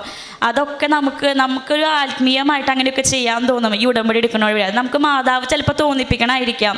അപ്പം അതുവഴി നമ്മുടെ കുടുംബത്തിനും അതേപോലെ മറ്റുള്ളവർക്കും വലിയൊരു അനുഗ്രഹമാണ് നമ്മൾ വഴി കിട്ടാൻ പോണത്. അപ്പോൾ ഉടമ്പടി എടുക്കണേലും അതേപോലെ പ്രേക്ഷിത പ്രവർത്തനങ്ങൾ ചെയ്യണേലും കാരുണ്യ പ്രവർത്തനങ്ങൾ ചെയ്യണേലും ആരും മടി കാണിക്കരുതെന്നാണ് എനിക്ക് പറയാനുള്ളത്. അത് എൻ്റെ ജീവിതത്തിൽ നിന്നാണ് എനിക്ക് പറയാനുള്ളത്.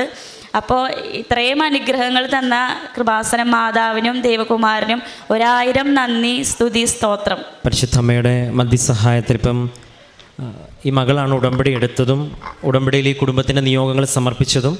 അപ്പം അപ്പച്ചൻ്റെ സാക്ഷ്യം പറയാനായിട്ടാണ് ഇന്ന് അപ്പച്ചനെയും കൂട്ടി വന്നത്. നമ്മളെപ്പോഴും സാക്ഷ്യം പറയുമ്പോൾ നമ്മൾ ആഗ്രഹിക്കുന്നത് ഉടമ്പടി എടുത്ത ആളും അതിന് ഉടമ്പടിയുടെ പ്രാർത്ഥനയുടെ ഫലം ലഭിച്ച ആളും ഒരുമിച്ച്, കാരണം നമ്മൾ ദൈവത്തിന് കൊടുക്കുന്ന ഒരു വലിയൊരു പ്രചോദനവും ഒരു സമ്മാനവും കൂടിയാണ് ഓരോ സാക്ഷ്യം എന്ന് പറയുന്നത്. അപ്പോൾ അതിൽ ഏറ്റവും ബെസ്റ്റ് പോസിബിളായിട്ടുള്ള വഴിയിൽ അത് ചെയ്യുമ്പോഴാണ് അത് നമ്മൾ പഴയ നിയമം തൊട്ട് ആബേലിൻ്റെ കാഴ്ച എന്നൊക്കെ പറഞ്ഞ് നമ്മൾ പഠിക്കുന്നത് അതാണല്ലോ. അല്ലെ കടിഞ്ഞൂലുകളെല്ലാം എനിക്ക് തരണമെന്നൊക്കെ കർത്താവിൻ്റെ കൽപ്പനയുടെ ഭാഗം എന്ന് പറയുന്നത് ഏറ്റവും ദൈവത്തിന് കൊടുക്കുമ്പോൾ ഏറ്റവും ബെസ്റ്റായിട്ടൊരു. അപ്പോൾ നമ്മൾ ഉടമ്പടിയിൽ ഈ ഒരു പ്രിൻസിപ്പിളുണ്ട്, നിങ്ങൾ അറിഞ്ഞും അറിയാതെയാണെങ്കിലും രാവിലെ 5:30 എന്നൊക്കെ പറയുമ്പോൾ അതിൽ ഇതിൻ്റെ എല്ലാം ഒരു ദൈവശാസ്ത്രത്തിൻ്റെ പിന്നിലും ഒരു ദിവസത്തിൻ്റെ ഏറ്റവും തുടക്കം, ഏറ്റവും പ്രധാനപ്പെട്ട ഒരു സമയം ദൈവം. അപ്പം ഇതിൻ്റെ പിന്നിലെല്ലാം അങ്ങനെ ഒരു പ്രാർത്ഥനയുടെ ഒരു പഠനമുണ്ട്. ഇതിൽ ഈ മകളാണ് ഉടമ്പടി എടുത്തത്. അപ്പോൾ ഉടമ്പടി എടുക്കുന്നവർക്കാണ് ഒരു കുടുംബത്തെ ലീഡ് ചെയ്യുന്നത്. അത് നിങ്ങൾ നേരത്തെ ആ മകൻ സാക്ഷ്യം പറഞ്ഞപ്പോഴും മകൾ സാക്ഷ്യം പറയുമ്പോഴും ഈ സാഹചര്യത്തിൽ അപ്പച്ചൻ ഉടമ്പടി എടുക്കാനായിട്ട് പറ്റാത്തൊരു സാഹചര്യത്തിലാണ് മകൾ ഉടമ്പടി എടുക്കുന്നത്. അപ്പം ഉടമ്പടി എന്തുകൊണ്ട്, അതായത് ഒരു 65 വയസ്സിന് മുകളിൽ ഉടമ്പടി എടുപ്പിക്കാത്തതിൻ്റെ പ്രധാനപ്പെട്ട ഇതെന്ന് പറയുന്നത് അപ്പച്ചനെ പറഞ്ഞു. കാര്യം ഇതിലെ നിബന്ധനകളൊക്കെ കുറച്ച് ഗൗരവമായിട്ട് ചെയ്യാനായിട്ടുള്ളതാണ്. അപ്പം ബാക്കിയുള്ള ഒരു പ്രാർത്ഥനകളൊക്കെ ചൊല്ലാനായിട്ട് കാര്യങ്ങളൊക്കെ ചെയ്യുമ്പോഴും ഉടമ്പടി അച്ഛൻ എപ്പോഴും ഓർമ്മപ്പെടുത്തണം, അത് ചെയ്യുന്ന പ്രാർത്ഥനയാണ്, നമ്മൾ ഒരു പ്രാർത്ഥിച്ച് പോകേണ്ട ഒന്നല്ല. അതാണ് ആ മകളപ്പം വ്യക്തമായിട്ട് അത് ചെയ്യുന്നുണ്ട്. അതാണ് അതിൻ്റെ ഒരു അനുഭവം ഈ കുടുംബത്തിന് ലഭിക്കുന്നുണ്ടെന്നുള്ളത്. അപ്പം മകൾ ഉടമ്പടി എടുത്തതിൻ്റെ 45-ാമത്തെ ദിവസം, എത്രാം ദിവസം മാതാവിനെ കണ്ടെന്ന് 45-ാമത്തെ ദിവസമാണ് അപ്പച്ചൻ ഈ പറയുന്ന പരിശുദ്ധ അമ്മയെ കണ്ടു എന്ന് പറയുന്നത്. നിങ്ങൾ സ്ഥിരം സാക്ഷ്യം കേൾക്കുന്നവർക്ക് ഇത് കേൾക്കുമ്പോൾ വലിയ അത്ഭുതമൊന്നുമില്ല. കാരണം മാതാവിൻ്റെ ഇങ്ങനത്തെ ഉള്ളൊരു പെരുമാറ്റം നമ്മൾ സ്ഥിരം കേൾക്കാറുള്ളതാണ്. അത് ഉടമ്പടി എടുക്കുന്ന വ്യക്തികൾ കണ്ടു കഴിഞ്ഞാൽ നമ്മൾ പറയും ഏത് സമയം കൃപാസനം എന്ന് ചിന്തിച്ചുകൊണ്ടിരുന്നാൽ പിന്നെ സ്വപ്നത്തിൽ മുഴുവൻ മാതാവ് വരാൻ സാധ്യത ഉണ്ടോ എന്നൊക്കെ ചിന്തിക്കാമല്ല. പക്ഷേ പല സാഹചര്യത്തിലും പ്രാർത്ഥിക്കുന്ന ഉടമ്പടി എടുത്തവർക്കല്ല, ഉടമ്പടി ആർക്ക് വേണ്ടിയാണ് എടുത്തത് അവർക്ക് പരിശുദ്ധ അമ്മ ഒരു സാന്നിധ്യം കൊടുക്കുന്നുണ്ടെങ്കിൽ ഒരു പക്ഷേ അത് ഒരു വലിയൊരു അനുഗ്രഹമാണ്. അതിൽ ഒരു വൈദികൻ്റെ ഒരു കടന്നുവരവിനെക്കുറിച്ചും പറയുന്നുണ്ട്. അദ്ദേഹമാണ് ഇങ്ങോട്ട് ഉടമ്പടി എടുക്കാനായിട്ട് പറഞ്ഞു വിടുന്നത്. പിന്നീട് സ്വപ്നത്തിൽ പരിശുദ്ധ അമ്മ തന്നെ പ്രത്യക്ഷപ്പെട്ടു, അല്ലെങ്കിൽ സ്വപ്നത്തിൽ വന്ന് പറഞ്ഞു എന്നുള്ളതാണ്. അപ്പം ഹബക്കുക്ക് 1:5 പറയുന്നല്ലോ, കേൾക്കാൻ ആരും വിശ്വസിക്കാൻ പറ്റാൻ തക്കവിധമുള്ള അനുഭവ അടയാളങ്ങൾ ഈ കാലയളവിൽ നിങ്ങളുടെ ഇടയിൽ ഞാൻ പ്രവർത്തിക്കുന്നുള്ള പറയുന്നൊരു കർത്താവിൻ്റെ വചനമുണ്ട്. ഒരു പക്ഷേ ഉടമ്പടിയിലെ പല സാക്ഷ്യങ്ങളും കേൾക്കുമ്പോൾ നമുക്കിങ്ങനെ നമ്മുടെ ജീവിതത്തിൽ സംഭവിക്കുന്നത് വരെ നമുക്കത് എപ്പോഴും ഒരിക്കലും മനസ്സിലാവാത്തൊരു സമസ്യയായിട്ട് അതിങ്ങനെ കിടന്ന് നിലനിൽക്കുകയും അതിനെ നമുക്ക് മറുതലിച്ച് നിൽക്കാം. മറുതലിക്കുന്നവരൊക്കെയും മറുതലിച്ച് നിൽക്കുന്നു, അനുഭവത്തിലേക്ക് കടന്നു വരുന്നവരൊക്കെയും എത്രയും വേഗം അനുഭവത്തിൻ്റെ സാക്ഷികളാകുന്ന വലിയൊരു അനുഭവം. അപ്പം മകൾ പറയുന്നുണ്ട് ഉടമ്പടിയിലെ പ്രേക്ഷിത പ്രവർത്തനത്തിനെക്കുറിച്ചും. ആ ഒരു ചെറുപ്പകാലത്തിൽ തന്നെ അങ്ങനെ ഒരു ബോധ്യം നിങ്ങൾക്കറിയാമല്ലോ. ഈ ഒരു ഉടമ്പടി ആലയത്തിൽ ഏറ്റവും മനോഹരമായിട്ടുള്ള ദൈവാനുഭവം സാക്ഷ്യങ്ങൾ പലതും തുടങ്ങിയിരിക്കുന്നതും ഇപ്പോഴും തുടങ്ങുന്നതും അതിപ്പോൾ ആരൊക്കെയോ പ്രേക്ഷിത പ്രവർത്തനത്തിൻ്റെ ഫലമായിട്ട് കൊണ്ടു കൊടുത്ത ഒരു പത്രം, അല്ലെങ്കിൽ മാറ്റിവെച്ച പത്രം, അല്ലെങ്കിൽ എവിടെയെങ്കിലും വെച്ച് മറന്ന പത്രം എന്ന് പറഞ്ഞാൽ. അപ്പം നമ്മൾ എത്രയൊക്കെ തള്ളിപ്പറഞ്ഞാലും എന്ത് പറഞ്ഞാലും പരിശുദ്ധ അമ്മ അതിനോടൊപ്പം കൂടെ നിൽക്കുന്നുണ്ട് എന്നുള്ളതിന് ഒരുപാട് അടയാളങ്ങളിൽ ഒന്ന് മാതാവ് ഒരു കരം പോലെ. അത് നിങ്ങൾ സാക്ഷ്യങ്ങൾ പരിശോധിക്കുമ്പോൾ നിങ്ങളുടെ ഒരു വൊക്കേഷൻ സ്റ്റോറിയിലെ ഫസ്റ്റ് സ്റ്റേറ്റ്മെൻറ്റിൽ അവർ പറയും, ഞാൻ അവിടെ നിന്നപ്പോൾ ഒരാൾ പത്രം തന്നു, അതിൽ ഞാനെടുത്ത് മാറ്റിയിട്ടു, പക്ഷേ പിന്നീട് അതെടുത്ത് ഞാൻ നോക്കി നോക്കിയപ്പോൾ എനിക്ക് തോന്നി ഇതിലിങ്ങോട്ട് വരാമെന്ന്. അപ്പോൾ ഒരു ഇൻവിറ്റേഷൻ പോലെ, അപ്പോൾ അച്ഛൻ എപ്പോഴും പറയും ഒരു പേഴ്സണൽ ഇൻവിറ്റേഷൻ പോലെ നേരിട്ടുകൊണ്ട് കിട്ടും. ചിലരത് സ്നേഹത്തോടെ സ്വീകരിക്കും. അതിലൊന്നും നമ്മൾ വിഷമിക്കേണ്ട കാര്യം ഇല്ല എന്നുള്ളത് വളരെ സത്യമാണ്. കാരണം കർത്താവ് നേരിട്ട് വന്നിട്ട് വചനം പറഞ്ഞ് അത്ഭുതം നടത്തിയിട്ട് പോലും വിശ്വസിച്ചിട്ടില്ല ആൾക്കാർ. അപ്പം നമ്മൾ നേരിട്ട് വന്ന് നമ്മുടെ അടയാളം പറഞ്ഞാൽ വിശ്വസിക്കാത്തൊരു സമൂഹം ഉണ്ടെന്നതിൽ അത്ഭുതപ്പെടേണ്ട കാര്യമില്ല. കാരണം ഒരു വിശ്വാസം ഒരു ഗിഫ്റ്റാണ്, അതൊരു തുറവിയാണ്. ഒരാൾ മനസ്സ് തുറന്നു കഴിഞ്ഞാൽ അത് ദൈവം ആ മകനെ സ്വന്തമാക്കും. ഇപ്പോൾ ഈ മകൾ പറഞ്ഞ പോലെ ഞാനാണ് ഉടമ്പടി എടുത്തതെങ്കിൽ നമ്മളിലൂടെ ആരൊക്കെയോ കർത്താവ് ലക്ഷ്യം വെക്കുന്നുണ്ട്. അതിലൊന്ന് ആ മകളുടെ ഉടമ്പടി, ഒന്ന് അപ്പച്ചൻ്റെ കാര്യമായിരുന്നു. പിന്നെ കഴിഞ്ഞൊരു സാക്ഷ്യത്തിൽ ഈ മകൾ വേറെ ഏറെ കാര്യങ്ങൾ റെഫർ ചെയ്യുന്നുണ്ട്. അപ്പോൾ കർത്താവ് ലക്ഷ്യം വെക്കുന്ന ഈ പദ്ധതിയോട് ചേർന്ന് നിൽക്കുക ദൈവം വെളിപ്പെടുത്തി തരും എന്നുള്ളത് ഈ സാക്ഷ്യത്തിൽ നിന്നും വ്യക്തമാണ്. ഈ ഉടമ്പടി എടുത്ത് ആത്മാർത്ഥമായിട്ട് നിൽക്കുന്നവർക്കൊക്കെയും ഈ അനുഭവം ലഭിക്കുക തന്നെ ചെയ്യുമെന്നുള്ളത് വളരെ സത്യമായിട്ടുള്ളൊരു കാര്യമാണ്. അതിന് ഈ ഒരു സാക്ഷ്യം നമ്മളെ സഹായിക്കട്ടെ. ഉടമ്പടിയിലെ പ്രേക്ഷിത കാരുണ്യ പ്രവർത്തനങ്ങളൊക്കെയും ചെയ്യുമ്പം ദൈവം നമ്മുടെ യാത്രയെ എപ്പോഴെങ്കിലും സ്ഥിരീകരിച്ച് തരുമെന്നുള്ളത് വളരെ സത്യമായിരുന്നു. ഇപ്പം ഈ മകൾ അവസാനം അത് തന്നെ, ഈ മകൾ തന്നെ എൻ്റെ കൺക്ലൂഷനും പറഞ്ഞു. നമ്മുടെ ഈ കുടുംബത്തിൽ ഇങ്ങനെ അടയാളങ്ങളും അനുഗ്രഹങ്ങളും കിട്ടുമ്പോൾ പിന്നെ ഞങ്ങൾ എങ്ങനെയാണ് വിശ്വസിക്കാതിരിക്കുന്നതെന്ന് ചോദിച്ചില്ല. അപ്പം ആ അനുഭവം അടയാളം ഒരാളുടെ ജീവിതത്തിൽ കടന്നു വരണമെങ്കിൽ ഒരാളുടെ പ്രാർത്ഥന മാത്രം പോരാ എന്നുള്ളതും ആ പ്രാർത്ഥനയോടൊപ്പം പ്രവർത്തനങ്ങൾ വേണം എന്നുള്ളതും ആ പ്രവർത്തനത്തിൽ ഏറ്റവും പ്രധാനപ്പെട്ടത് മറ്റുള്ളവരെ ക്രിസ്തുവിനെ അറിയിക്കുകയാണ് എന്നുള്ളതും കർത്താവ് തന്നെ വ്യക്തമാക്കി പറഞ്ഞിട്ടുള്ളൊരു സത്യമാണ്. അതാണ് ഉടമ്പടിയിലെ ഏറ്റവും പ്രധാനപ്പെട്ട അത്ഭുതത്തിൻ്റെ ഒരു ന്യൂക്ലിയസ് എന്ന് പറഞ്ഞപ്പോൾ ഈ ഒരു സാക്ഷ്യം ഉടമ്പടി എടുത്ത് നമുക്ക് ഒരു പ്രചോദനമായിട്ട് ഇനിയും സാക്ഷ്യം പറയാനായിട്ട് ഈ മകളുടെ അനുഭവങ്ങൾ ഇനിയും ദൈവാനുഭവങ്ങൾ ഉണ്ടാകട്ടെ എന്ന് പ്രാർത്ഥിക്കുന്നു. ഒപ്പം ഉടമ്പടി എടുത്ത എല്ലാവരും പരിശുദ്ധ അമ്മയുടെ ഈ പ്രത്യക്ഷീകരണത്തിൻ്റെ വലിയ സാന്നിധ്യത്തിൻ്റെ കൂടെ നിൽക്കുന്ന അനുഭവം ഉണ്ടാവട്ടെ എന്ന് പ്രാർത്ഥിക്കുന്നു. നമുക്ക് കരങ്ങളടിച്ച് ദൈവത്തിൻ്റെ നാമം മഹത്വം